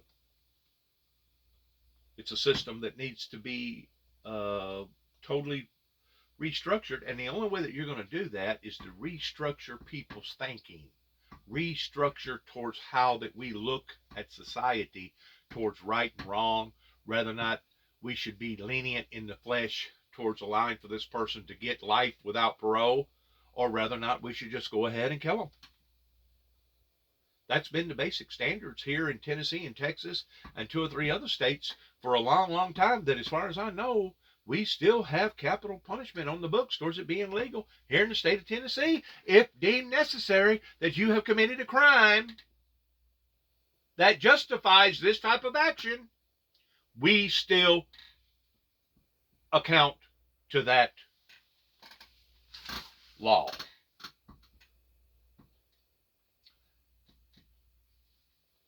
And that's just the way it is pertaining to accountability issues. These folks that we're seeing on our screens, I mean, there is no way that what today will be announced will in any way have, balance out in anything. I think you can understand that because of not only the horror, but the age of these victims at 14, 15 years old, the parents in many ways have turned their rooms into shrines. I mean, this was a moment in their families' lives where everything was possible and then everything was taken away.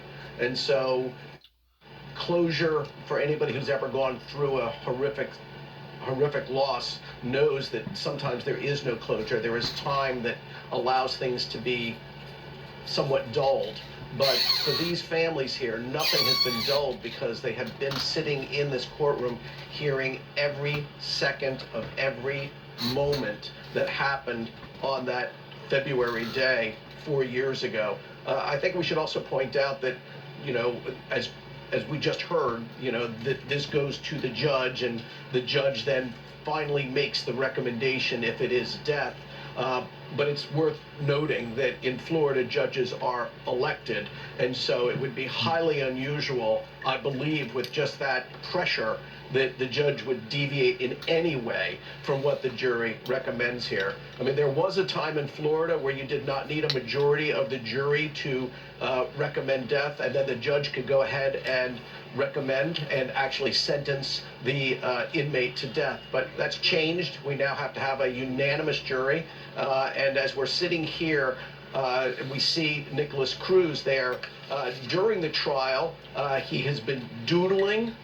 He has been writing notes, some of which were made public. I mean, at one point he was in the jail here and got into a scuffle with one of the deputies. His defense has said throughout this that their reasoning for mercy is because he was born with fetal alcohol syndrome. His mother was an alcoholic. But the prosecutor, who retired, he retired. He was the state attorney here, Michael Satz, but he decided that at 80 years old, he was going to stay with this trial and see it through. His commitment to the family was that he would stay with this trial until the bitter end. He said that to the jury, hate is not a mental disability. And so if there is fetal alcohol syndrome, this was not that. This was driven by hate. The prosecutor, in his closing arguments to the jury, without notes, went through every second, minute by minute, giving even actual times as things happened. So the fact that he knows the case inside and out, and now the jury knows the case inside and out and has heard all of this, you can never predict where a jury is going, but it's suggested by the prosecution and the defense, which basically said here, you have your 12 jurors that are your friends right now, but you will be making this decision, and then afterwards you will have to live with this decision on your own. You won't have them with you to talk to. But at the very beginning, when the jurors were selected, and we have members who were former military, immigration officers, legal secretaries. We have 7 men, 5 women. We have a very ethnically diverse of blacks, whites, Hispanics, and I believe one from the West Indies. We have a very broad section here of in their, I think their 30s up to about their 60s, where the jury has listened. But they said at the beginning, when they were selected to sit on this jury, they said, because they were asked, are you willing to set aside your personal beliefs about the death penalty and consider what the law says? And so all of them agreed that they would be willing to do that, because one of the questions that always goes into a situation like this is, will there be somebody who has a moral aversion to the death penalty? But In this case, we have a jury that agreed that they would set aside whatever their personal beliefs are to consider what the law allows here. And of course, the family members are very anxious. Like I say, some of them are expecting a death penalty sentence. They want a death penalty sentence, but others have said, we're going to leave it up to the jury because at the end of the day, there is no true justice for us because of what we've lost, Jose. And going back to what he talked about pertaining to hate, what is the core derivative in behind hate? Evil. You don't have to be a rocket scientist to figure out what motivated or what motivates people towards wanting to take life versus have life. And in the instance of thou shalt not kill, there was a reason why God demanded that out of the citizens of the planet on thou shalt not kill. Now, this is the confusing part pertaining to the law. Those commandments that was given to the citizens of the planet was given to the citizens of the Christian society planet, not the non-Christian society planet. Why was it not given? It was given, but ordinarily it wasn't going to be accommodated or fulfilled pertaining to the heathenistic society here upon to the planet, because they could care less about God and about any of God's commandments. This is where our courts has become nonchalant. They have become lukewarm. They have become over passionate in situations like this. And as the old saying goes, if you can't keep up with the hounds, you need to get off the porch. If you're going into the system in America towards trying to be more lenient on people's lives that commit such heinous crimes as this, you need to get out. You need to go find another job. Go work as a choir boy or something. I don't know. Go work in do something else associated with Christianity stuff. Work in a nonprofit somewhere. Feed the homeless and the sick. Help the people out that needs to be helped.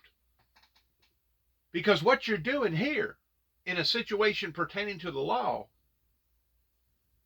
was not in fact that in which what God was talking about pertaining to fulfilling the commandments of God. And Jesus knew, he knew this whenever he was challenging the system, and he knew the circumstances in behind doing what he done. And at that time, 2,000 years ago, pertaining to that particular era, pertaining to that particular group of people, we can see where they would have made such of a harsh determination in having him executed the way that they did towards hanging him on a cross and basically making a mockery out of him.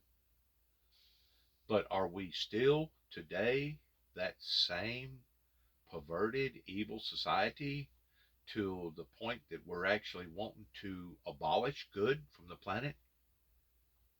According to my understandings of the Bible and according to my understandings of this country, we have been a godly country now going back into, I guess, the Great Depression day of World War I and World War II.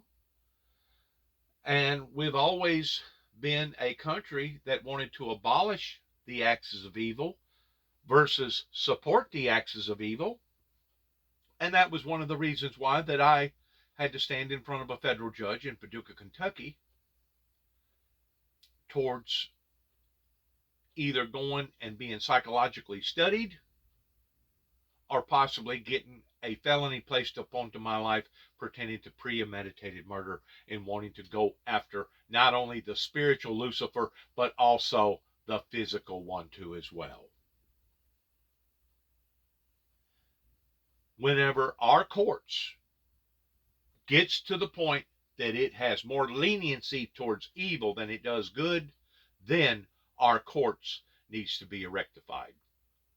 And even if it means to bring great harm and hurt into society pertaining to the things that are going on right now with the pandemic and the war and our jobs and being trillions of dollars in debt and all the drugs, if this is the way that it's going to take to clean up their act, well, then so be it. They've brought this upon to themselves. And the bottom line is this: I don't wish for these things to have occurred to these people, but it could not have happened to a better group of people that decided that they was going to fizzle out on these lukewarm strategies pertaining to the law in either being lenient on these heinous crimes or actually attacking the good people that they were supposed to be protecting.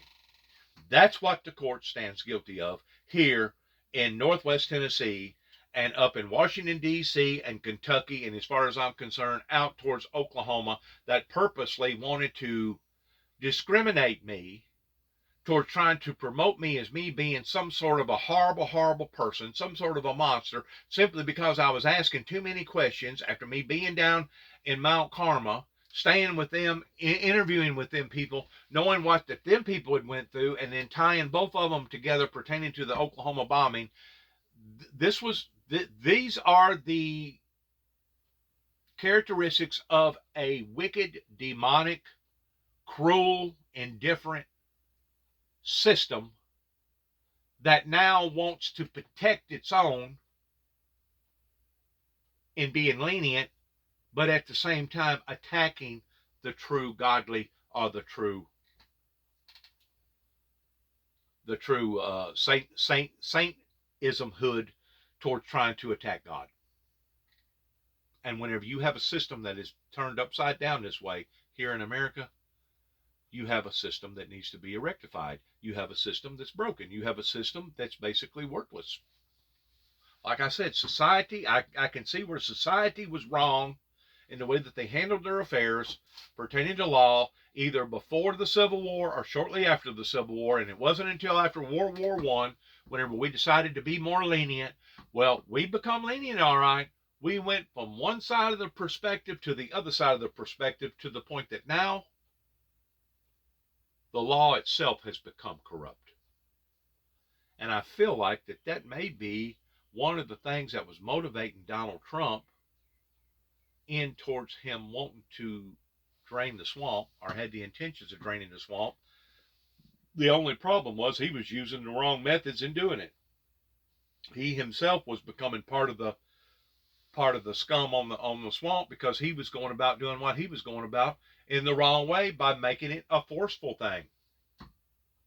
And the only time that we're supposed to legally be able to pursue into those activities according to our laws and according to our Constitution is that if imminent danger is imminent.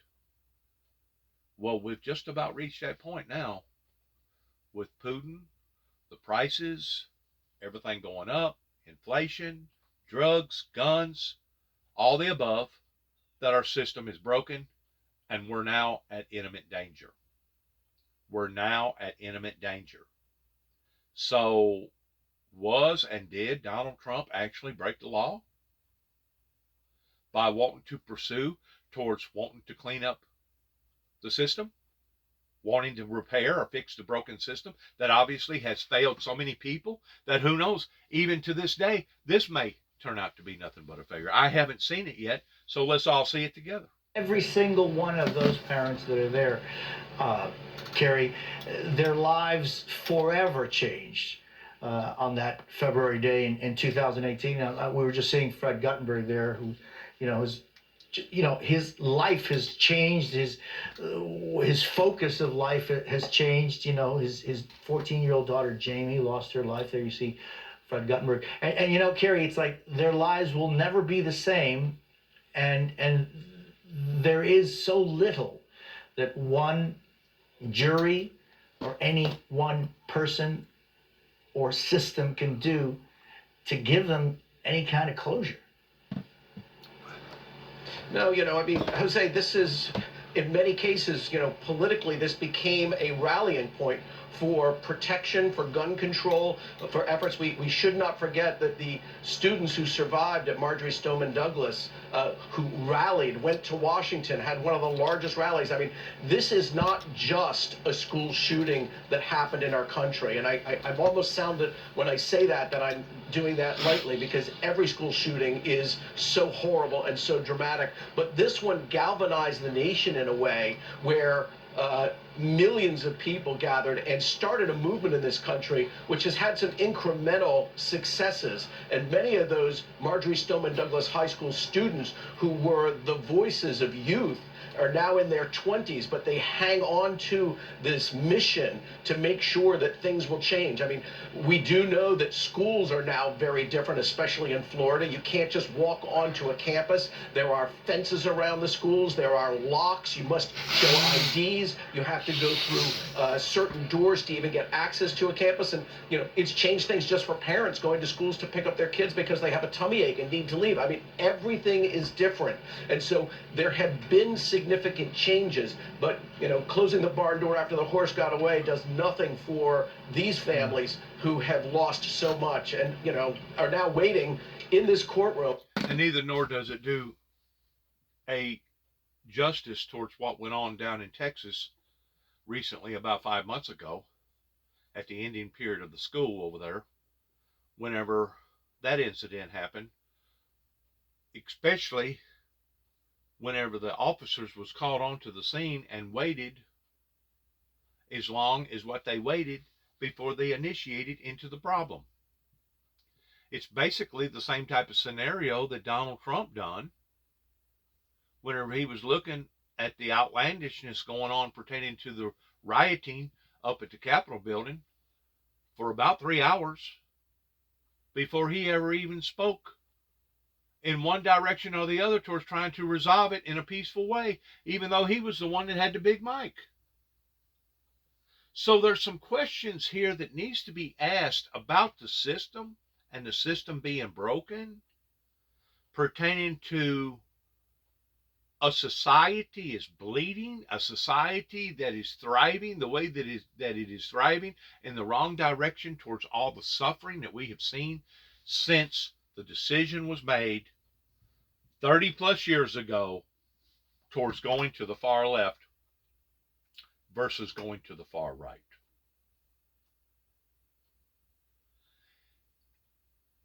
I feel sorry. I pity the innocent, those that are going through what they're going through right now because they didn't have nothing to do with this. But basically the bottom line is that those that did and those that could have helped to support the Windmill Ministries and those that could have got in behind the ministry that was preaching the truth about end-time biblical Bible prophecies, it couldn't have happened to a better group of people because they sat on their hands, they didn't do nothing, they didn't support something that they know that was good, because the bottom line, you can go through any of my material, has always been around love, peace, utopia, grace, the things that Jesus Christ teaches, but yet no, never got no supporters. Never got nobody to actually get in behind the ministry. If anything, what I've actually gotten was penalized. Being banned by all these churches and being roughed up and having all these lies and deceit that was thrown against the founder of the ministry.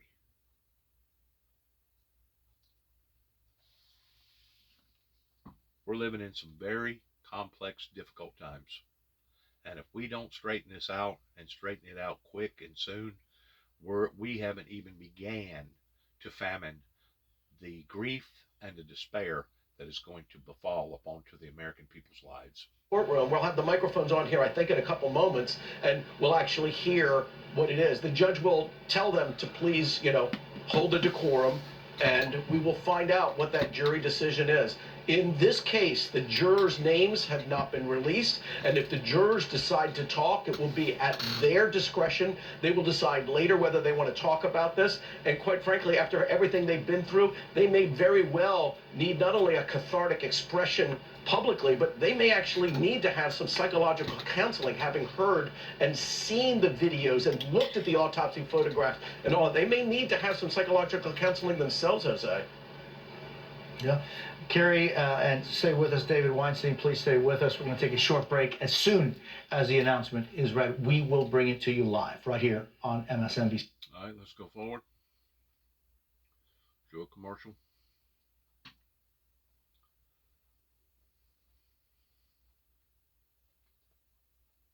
Here we go.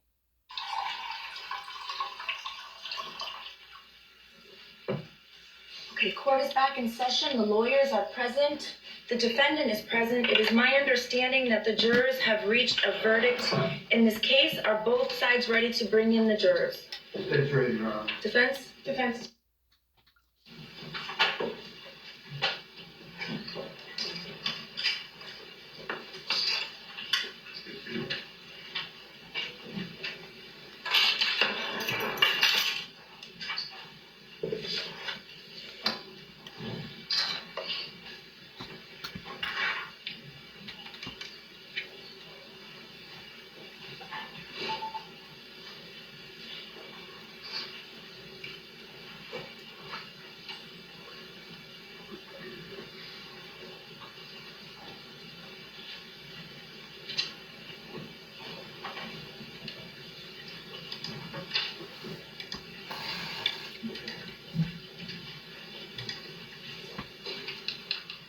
If you can't hang with the hounds, get off of the porch.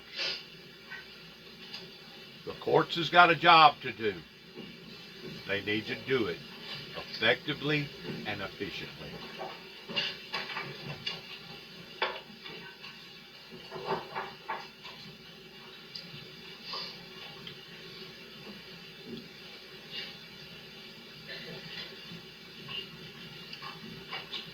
To me, it reminds me of Timothy McVeigh, because Timothy McVeigh wanted to die. Timothy McVeigh knew that what he had done was wrong by planting the... Jurors are answering. Let's go with this. See what this is going to.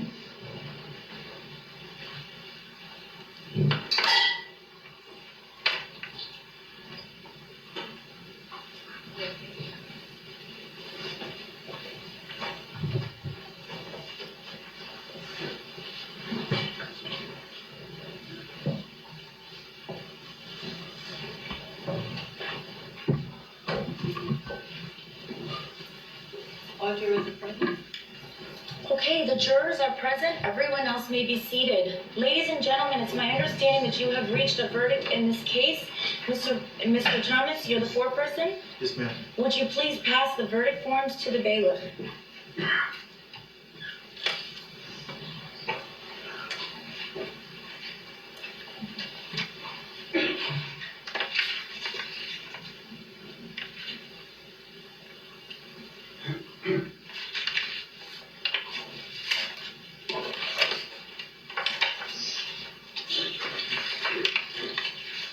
A lot of ruin, a lot of harm, a lot of hurt,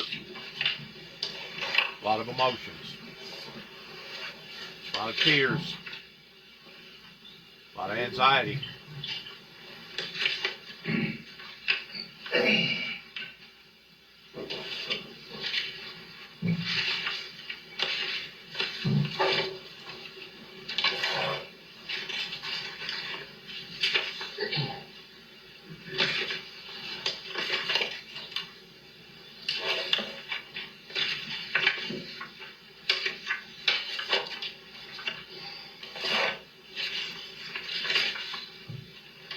What I was going to say a while ago is Timothy McVeigh didn't want life without parole. He wanted to die for what that he had done to the Oklahomian people.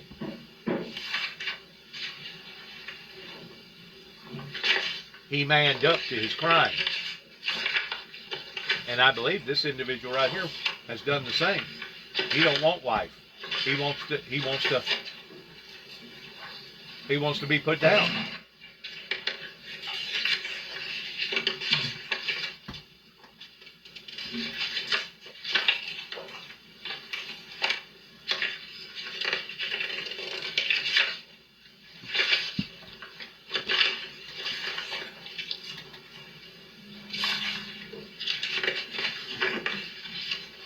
A lot of paper shuffling.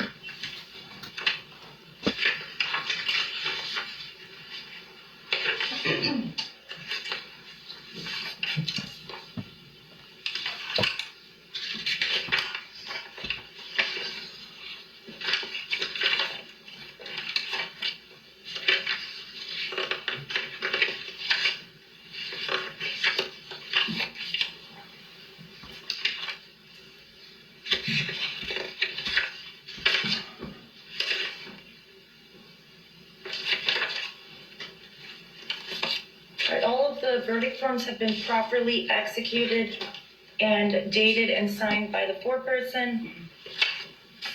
At this time, I'm going to publish the verdicts.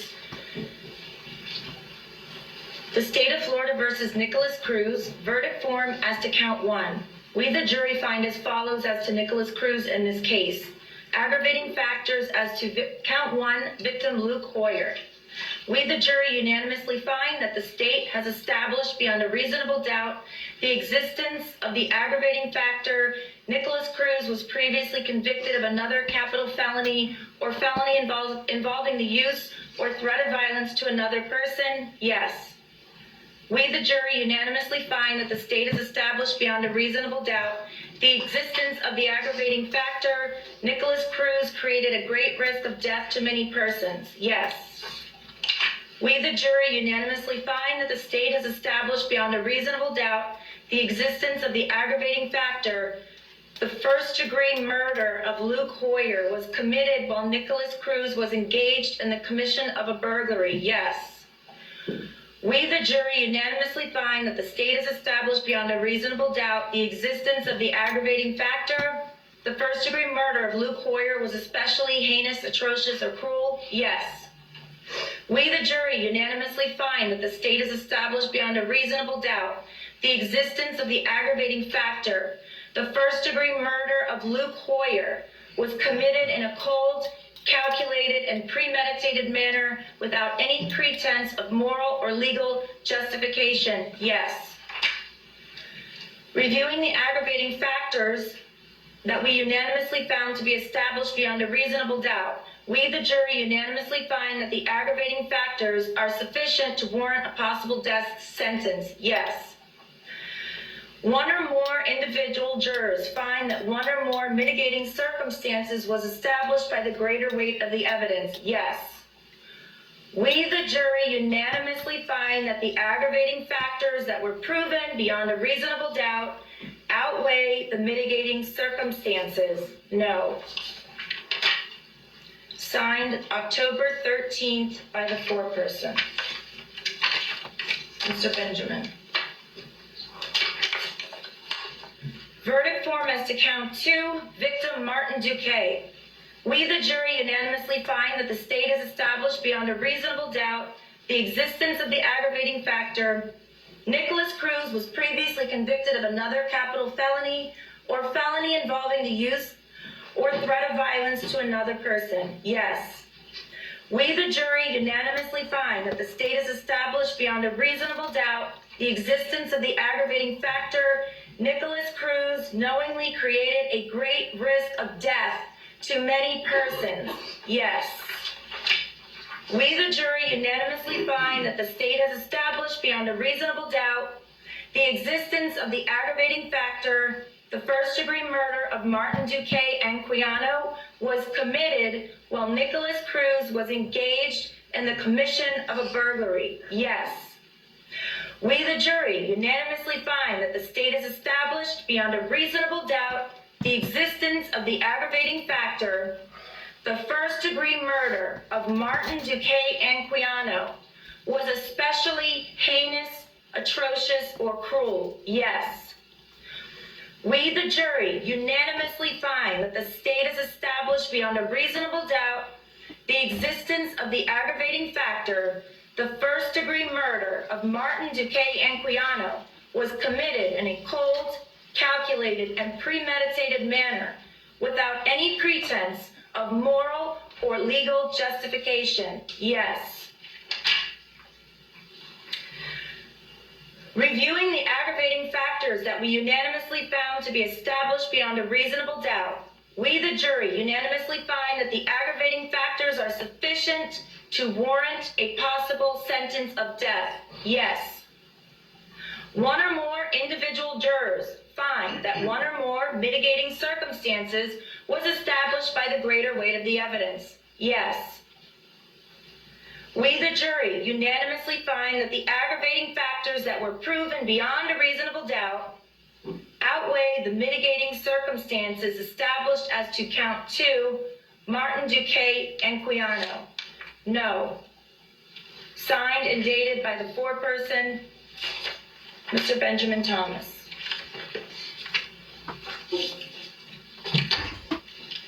Count 3, Gina Montalto. We, the jury, unanimously find that the state has established beyond a reasonable doubt the existence of the aggravating factor.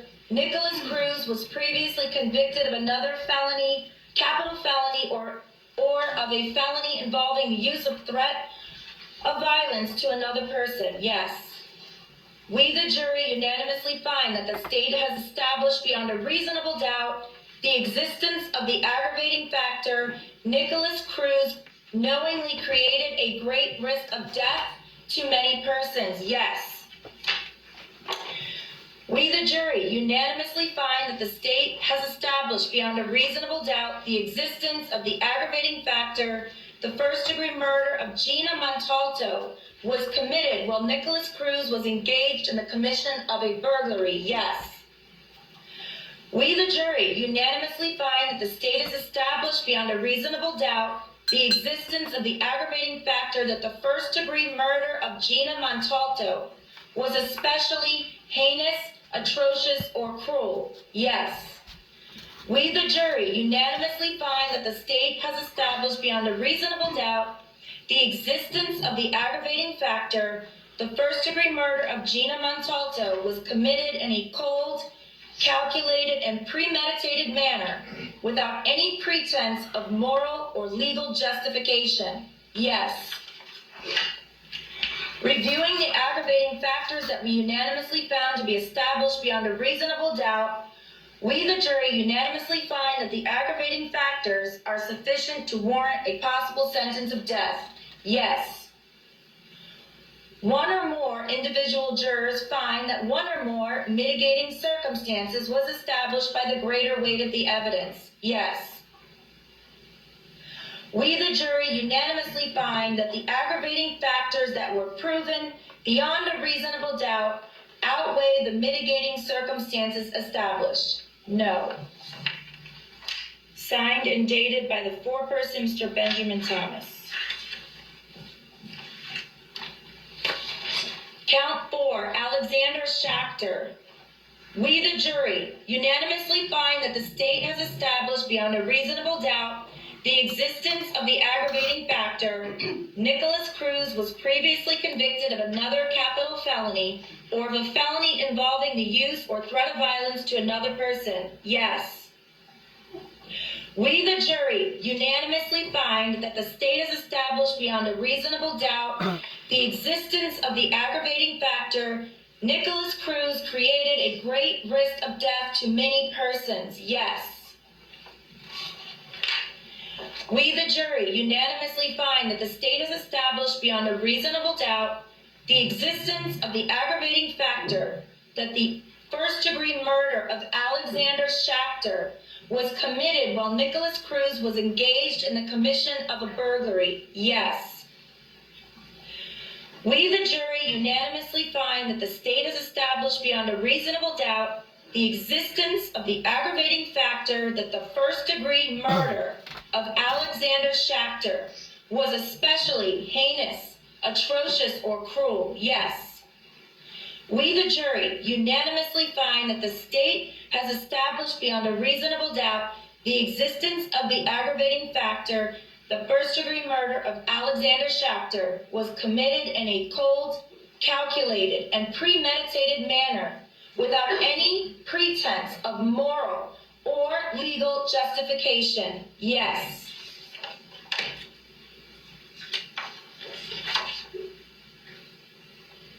Eligibility for the death penalty. We, the jury, unanimously find that the aggravating factors that were proven beyond a reasonable doubt outweigh the mitigating circumstances established as to count 4.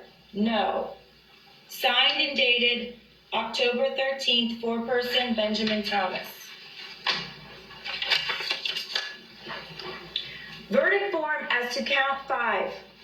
Elena Petty. We, the jury, unanimously find that the state has established beyond a reasonable doubt the existence of the aggravating factor. Nicholas Cruz was previously convicted of another capital felony or of a felony involving the use or threat of violence to another person? Yes. We, the jury, unanimously find that the state has established beyond a reasonable doubt the existence of the aggravating factor Nicholas Cruz knowingly created a great risk of death to many persons. Yes. We, the jury, unanimously find that the state has established beyond a reasonable doubt the existence of the aggravating factor.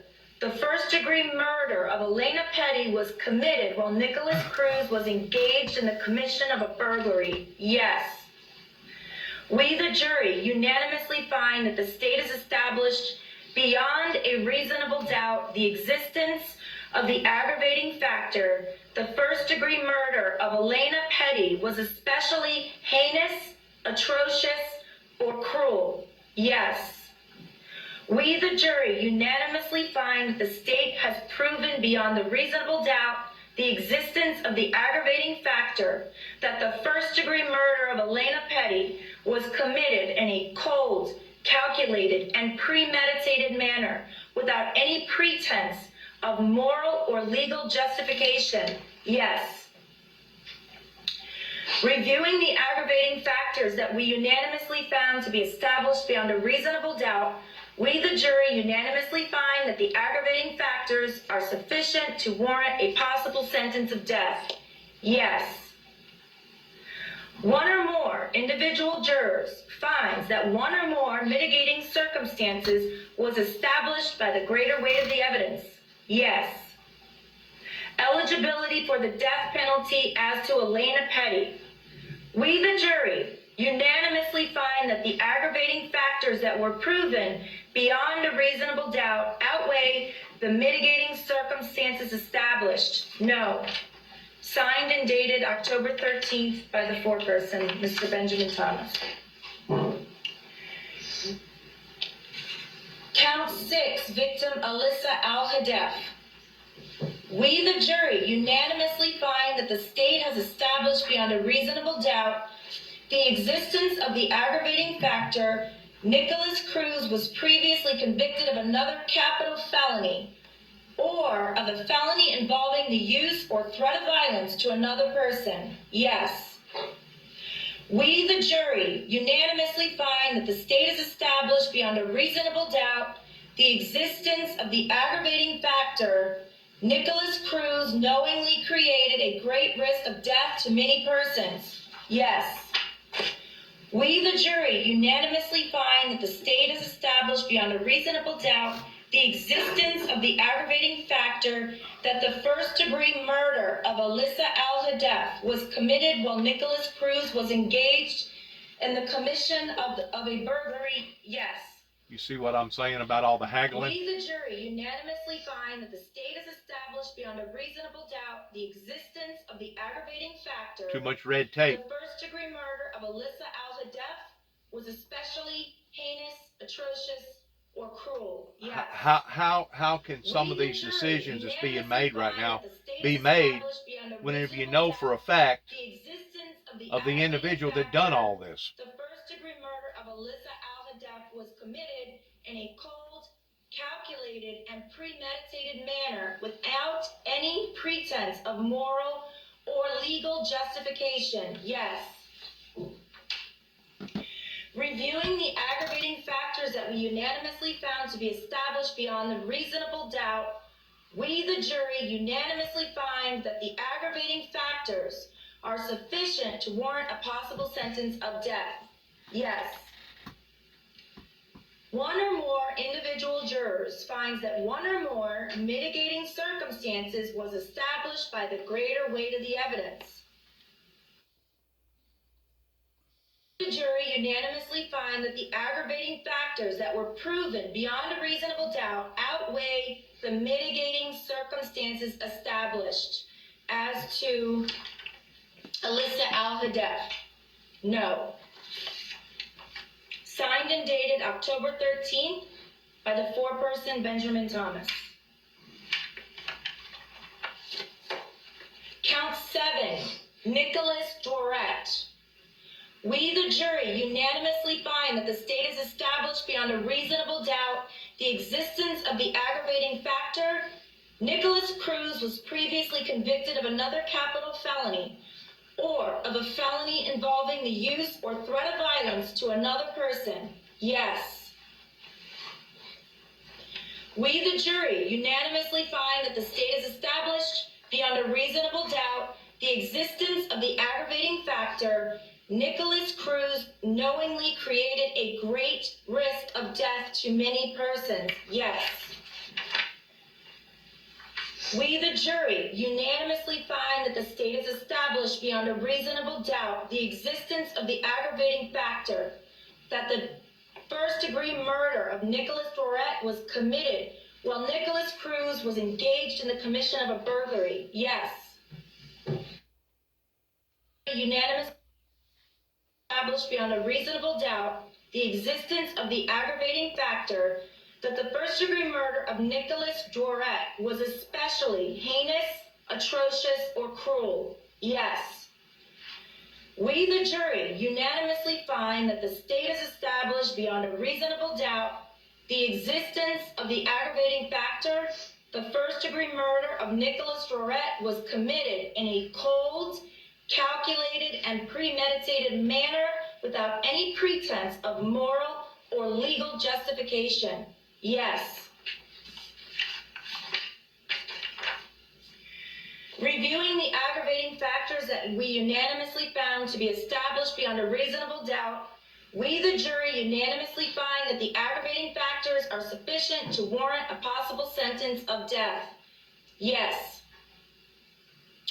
One or more individual jurors find that one or more mitigating circumstances was established by the greater weight of the evidence. Yes. Eligibility for the death penalty as to Nicholas Dorette. We, the jury, unanimously find that the aggravating factors that were proven beyond a reasonable doubt outweigh the mitigating circumstances established. No. Signed, October 13th, foreperson Benjamin Thomas.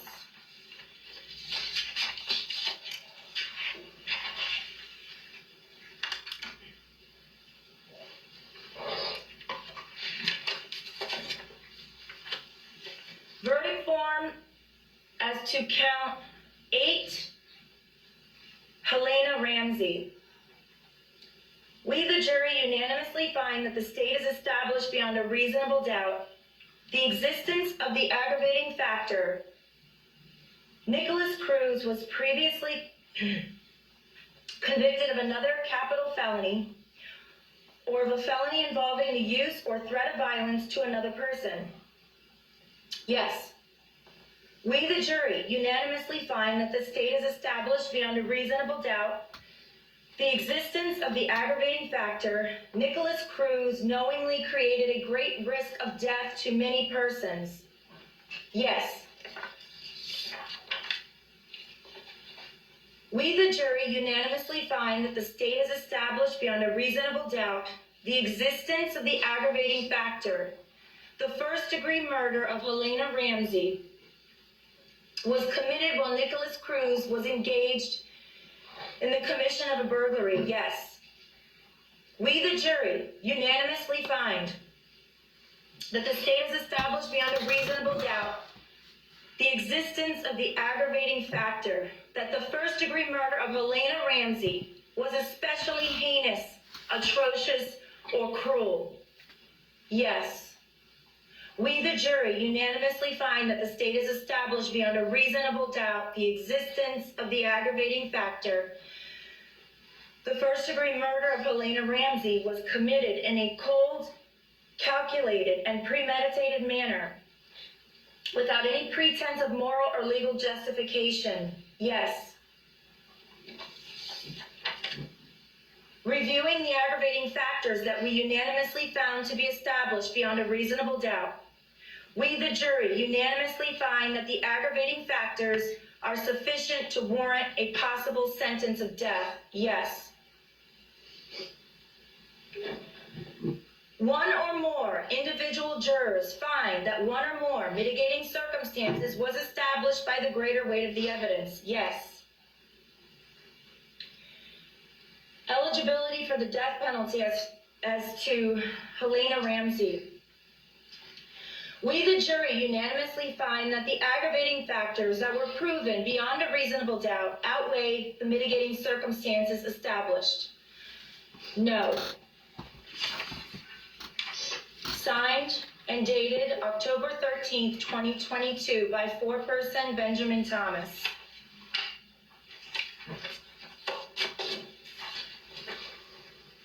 Aggravating factors as to a verdict form as to count 9, victim Christopher Hickson. We, the jury, unanimously find that the state has established beyond a reasonable doubt the existence of the aggravating factor. Nicholas Cruz was previously convicted of another capital felony or of a felony involving the use or threat of violence to another person. Yes. Jury unanimously find that the state has established beyond a reasonable doubt the existence of the aggravating factor. Nicholas Cruz created a great risk of death to many persons. Yes.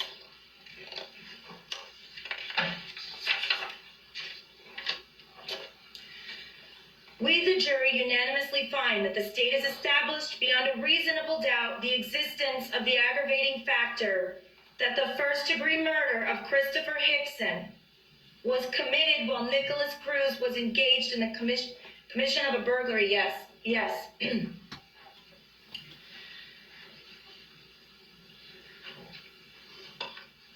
We, the jury, unanimously find that the state has established beyond a reasonable doubt the existence of the aggravating factor, the first-degree murder of Christopher Hickson, was especially heinous, atrocious, or cruel. Yes.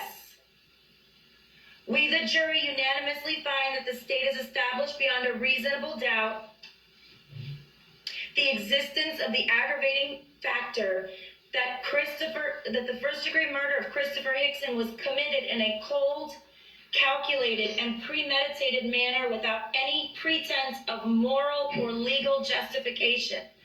Yes. We, the jury, unanimously find that the state has established beyond a reasonable doubt the existence of the aggravating factor. The first-degree murder of Christopher Hickson was committed to disrupt or hinder the lawful exercise of any governmental function or the enforcement of the laws. Yes. We, the jury, unanimously find that the state has established beyond a reasonable doubt the existence of the aggravating factor. Christopher Hickson was an appointed public official engaged in the performance of his official duties. If the motive for the first-degree murder in whole or in part to Christopher Hickson's official capacity. Yes. Reviewing the aggravating factors that we unanimously found to be established beyond a reasonable doubt, we, the jury, unanimously find that the aggravating factors are sufficient to warrant a possible sentence of death. Yes.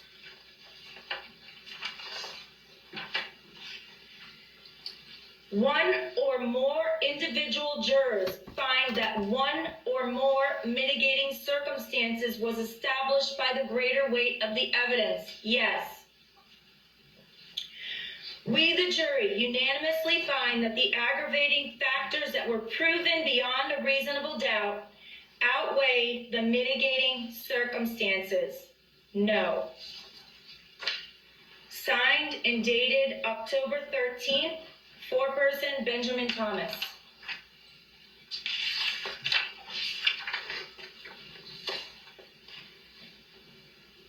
Verdict as to count 10, Carmen Shentra.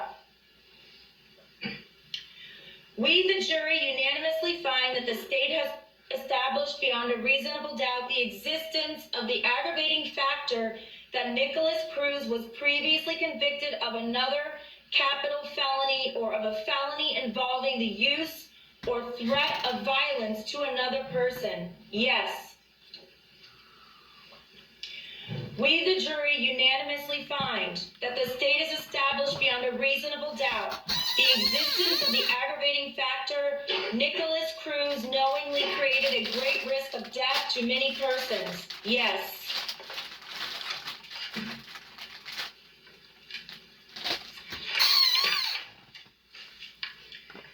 We, the jury, unanimously find that the state has established beyond a reasonable doubt the existence of the aggravating factor that the first-degree murder of Carmen Shentra was committed while Nicholas Cruz was engaged in the commission of a burglary. Yes. We, the jury, unanimously find that the state has established beyond a reasonable doubt the existence of the aggravating factor. The first-degree murder of Carmen Shentra was especially heinous, atrocious, or cruel. Yes. We, the jury, unanimously find that the state has established beyond a reasonable doubt the existence of the aggravating factor. The first-degree murder of Carmen Shentra was committed in a cold, calculated, and premeditated manner without any pretense of moral or legal justification. Yes. Reviewing the aggravating factors that we unanimously found to be established beyond a reasonable doubt, we, the jury, unanimously find that the aggravating factors are sufficient to warrant a possible sentence of death. Yes. One or more individual jurors find that one or more mitigating circumstances was established by the greater weight of the evidence. Yes. Eligibility for the death penalty as to victim Carmen Shentra. We, the jury, unanimously find that the aggravating factors that were proven beyond a reasonable doubt outweigh the mitigating circumstances established. No. Signed October 13th, foreperson Benjamin Thomas.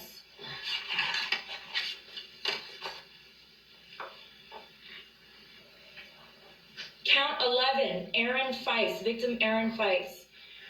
We, the jury, unanimously find that the state has established beyond a reasonable doubt the existence of the aggravating factor.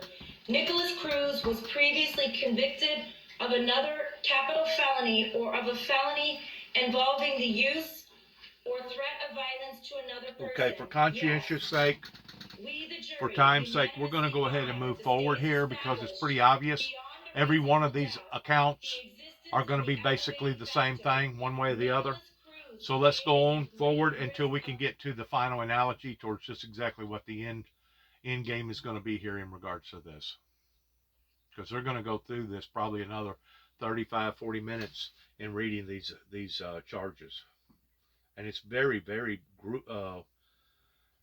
it's heartbreaking in watching the emotions of people that has lived through this again and again and again, to think that now they're being terrorized or tormented again because of this.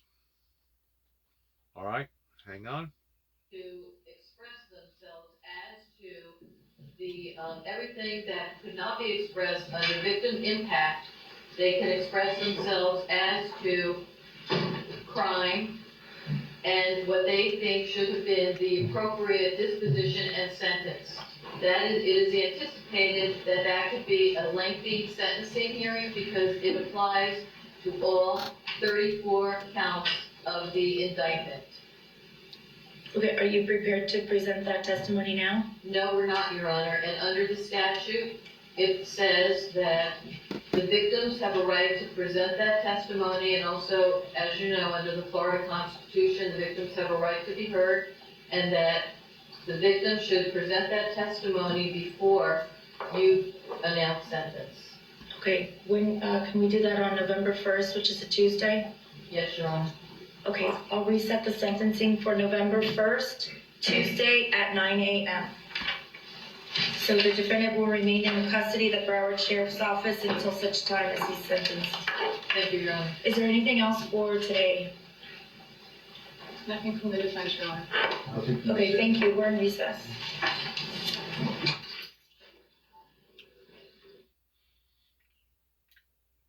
Just another long, haggling,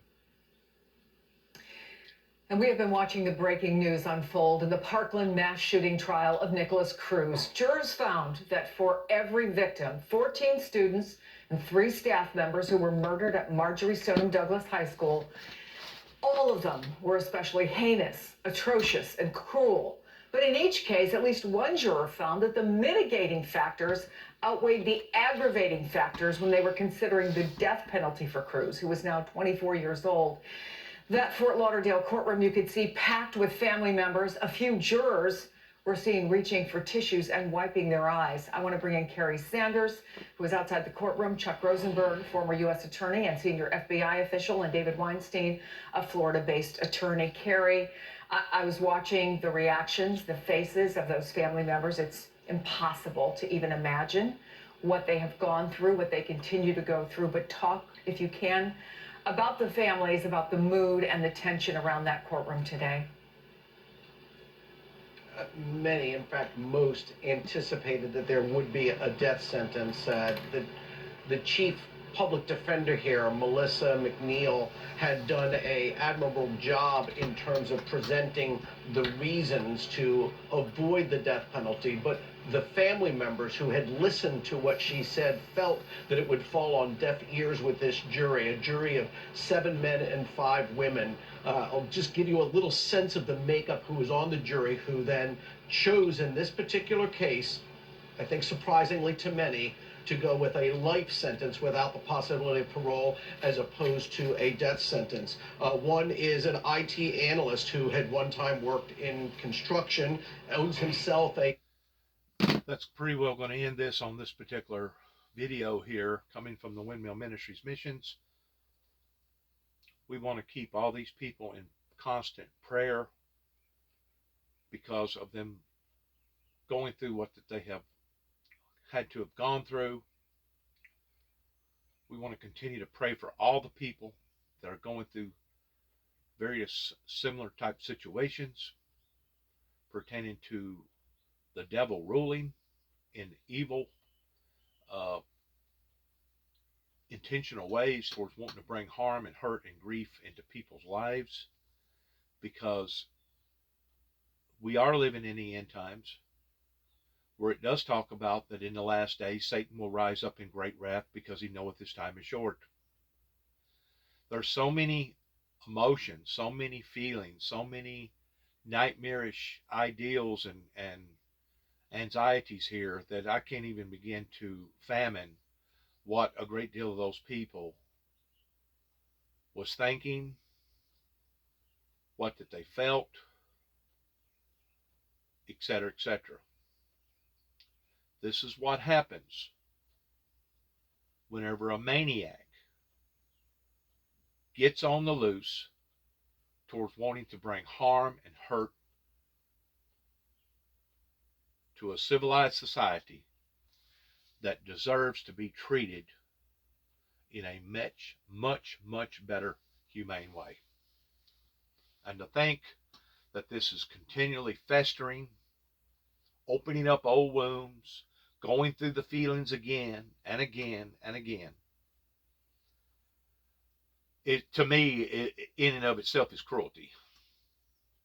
That all these people's lives are having to be terrorized or tormented on account of this one individual again and again and again.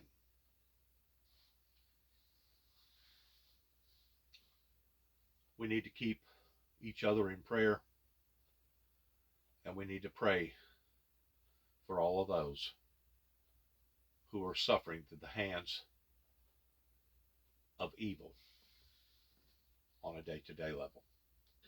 And a gift from God. My forever 14-year-old little boy, Alex Schachter. Our family is broken. There was this constant emptiness.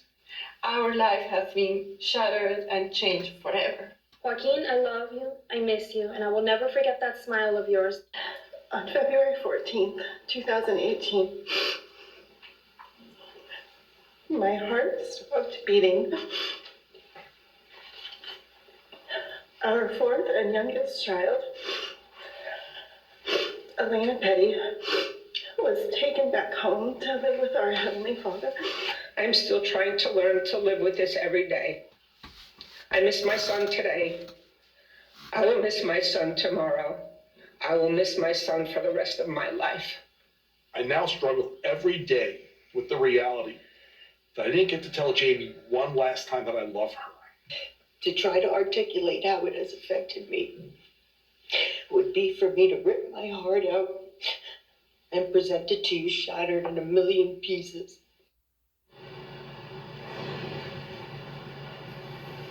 Incredible emotional testimony that you heard from the family members talking about the loved ones that they lost. To understand and really to put into perspective, this has been 4 months for these families at the courtroom every day, but 4 years of agony, of weep and of loss.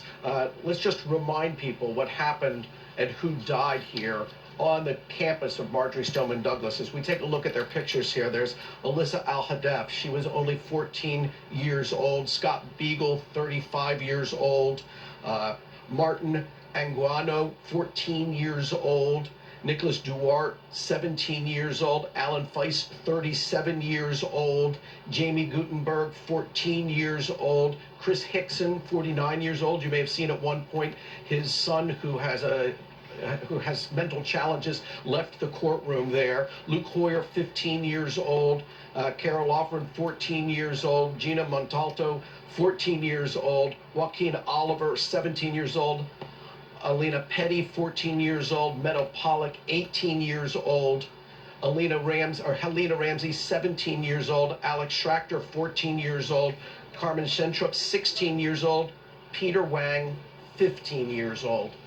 The families have said throughout this that they did not want to focus on the gunman. They will not say his name. They wanted everybody to remember who it was that was killed that day.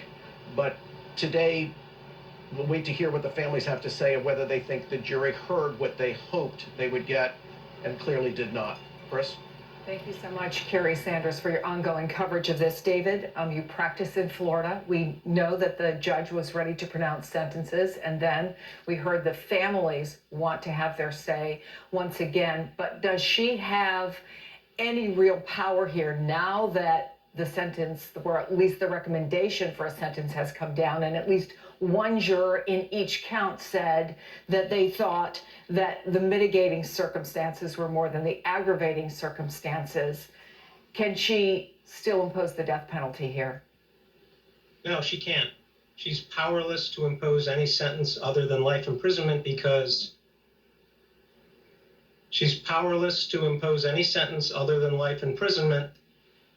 that's what the jury recommended. And under the case law and the current statute, that's what she must do. However, as the prosecutor pointed out, under the Victims' Rights Act that was enacted by the Florida legislature, as well as victims' rights under the Florida Constitution, the next of kin and all the surviving victims have a right to have the opportunity to stand before the court and tell the judge what they believe the appropriate sentence should have been. Now, that's something they couldn't do during the victim impact statements that they gave during the penalty phase. And for those victims who survived and the next of kin, that will have a cathartic effect for them because crews will have to be in the courtroom to hear them say what they have to say. And the judge is required to do that under the Constitution and the statute. And so that's why she set the sentencing hearing for November the 1st. But in the end, she will have to impose a life sentence. And Chuck, it is an unimaginable burden we put on, I think, death penalty jurors. It is nothing compared, of course, to the family members, what they've gone through, what they will go through for the rest of their lives. But what strikes you about this decision?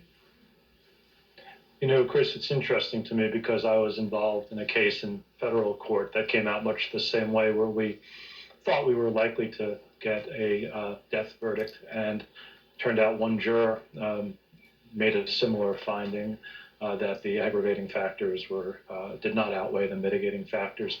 And as David described, and as you know, it only takes one juror in a case such as this to impose not a death penalty, not a death sentence, but a sentence of life imprisonment without the possibility of parole. Could be one juror, could be two. In our case, it was 11-1 for the death penalty, meaning the death penalty was not the resulting sentence. These are really hard cases. One thing I know from having worked with lots of victims, having spoken with lots of victims over many years, is nothing makes them whole. This is an unspeakable tragedy. It's an unimaginable tragedy. Money doesn't make them whole. A sentence of death doesn't make them whole. And I'm confident even speaking at the sentencing hearing doesn't make them whole. The thing that would make them whole is getting their loved one back. And tragically, that's not going to happen. It is, I hope, at least small comfort to them that they will have an opportunity to have their say one more time in the courtroom when Nicholas Cruz is sentenced. Chuck Rosenberg, David Weinstein, again, the decision of that jury on all counts that someone, at least one of those jurors, decided that life in prison, not the death penalty, was the appropriate sentence. We'll continue to cover this throughout the day, but we are going to have now special coverage of the January 6th hearing. It starts next, so keep it right here on MSNBC. Once more, the sentence actually got sentenced today in regards to this horror that happened to these people's lives. It just wasn't officially sentenced today because there was one particular juror that obviously didn't see things the way that the other ones did for whatever reason. Maybe this person just didn't want it on their hands pertaining to giving this person the death penalty according to their Florida laws. That's all it takes, basically, to knock it in the head towards him getting the death sentence.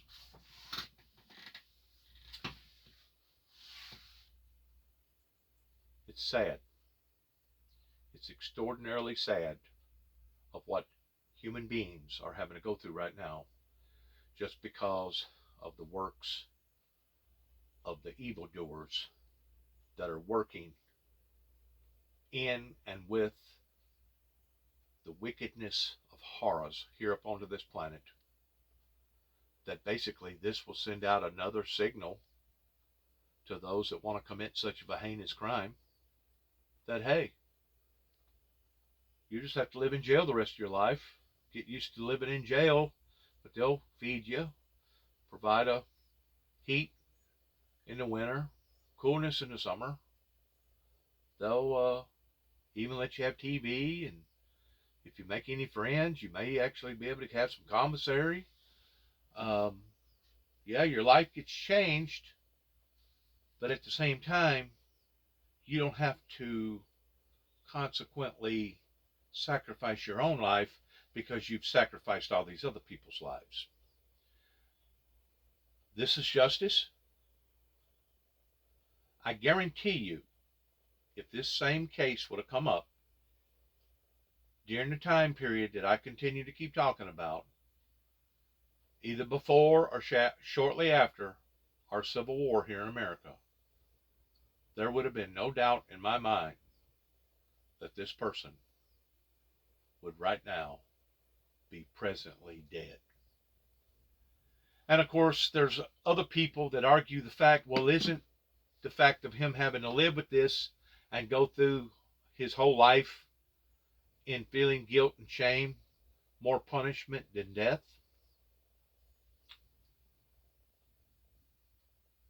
And in one sense, it may be. But in another sense, what are we projecting out into the eyes of society towards others that want to commit such of a heinous crime, of them thinking, well, if he got away with it towards not getting a death sentence, maybe I can get away with not getting the death sentence. That's where the system is broken. That's where the system is harshly broken, and it needs to be examined and it needs to be evaluated towards just exactly what's going on here. Because whenever we allow for the leniency of wicked evil to continue to dominate our lives, then that's exactly what's going to happen. We're going to continue to see wicked and evil dominating our lives. And you can't say that these people's lives was not shattered and dominated because of the death and injury of their own children.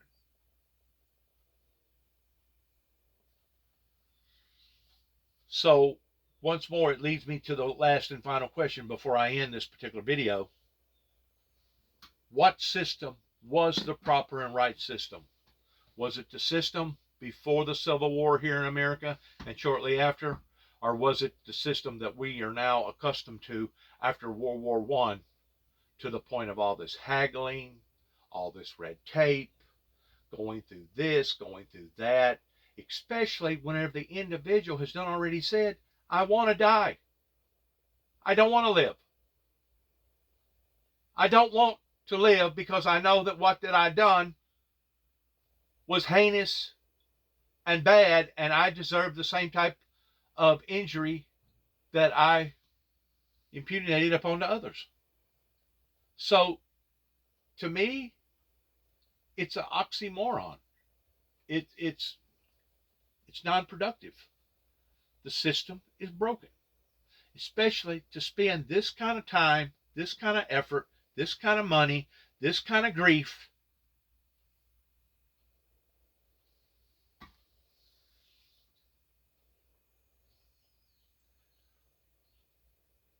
That's not what the system was created for. As I said a while ago, if you can't keep up with the hounds, get off the porch. In other words, if you can't do what you're supposed to do in the eyes of the law, not in the eyes of a Christian, but in the eyes of the law, you don't need to be performing those duties.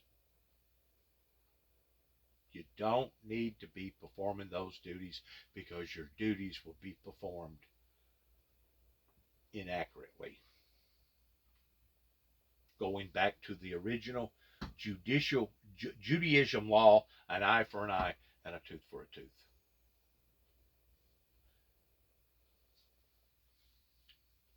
From a Christian standpoint, yes, we are to love our enemies as far as their souls.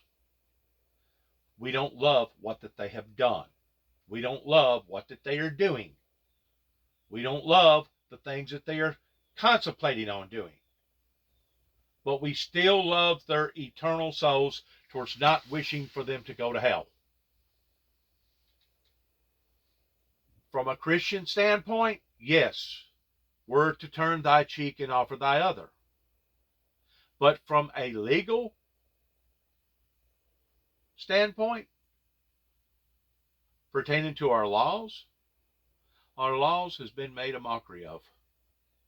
And once again, this is one reason why that my brother and I, whenever I moved back to Tennessee in 2014, decided to put a cross up and put it up in an angled position, indicating that the cross had been broken. The cross originally represents the system, and if the system is broken, then inevitably that's whenever God Almighty walks in and has to take over the reins pertaining to justice. Because obviously the people down here on the planet are not following those same guidelines. And it's the same thing what happened in various situations with Sodom and Gomorrah. It's the same thing pertaining to the situation that happened, pertaining to God having to step in and destroy the old world with a flood. And it's the same thing that God's going to do again, that he says that he'll do again, that if we don't get our works perfect, that he will throw us off into a sick bed, and what comes after the sick bed is great tribulation. And that's the direction that we're heading into. If you look at all the things that we've discussed today on this particular video, on this particular recording from A to Z, you'll see just exactly what I was talking about. Keep the victims in your prayers. God bless America. God bless America's endeavors. And good luck to each and every one of us. And shalom.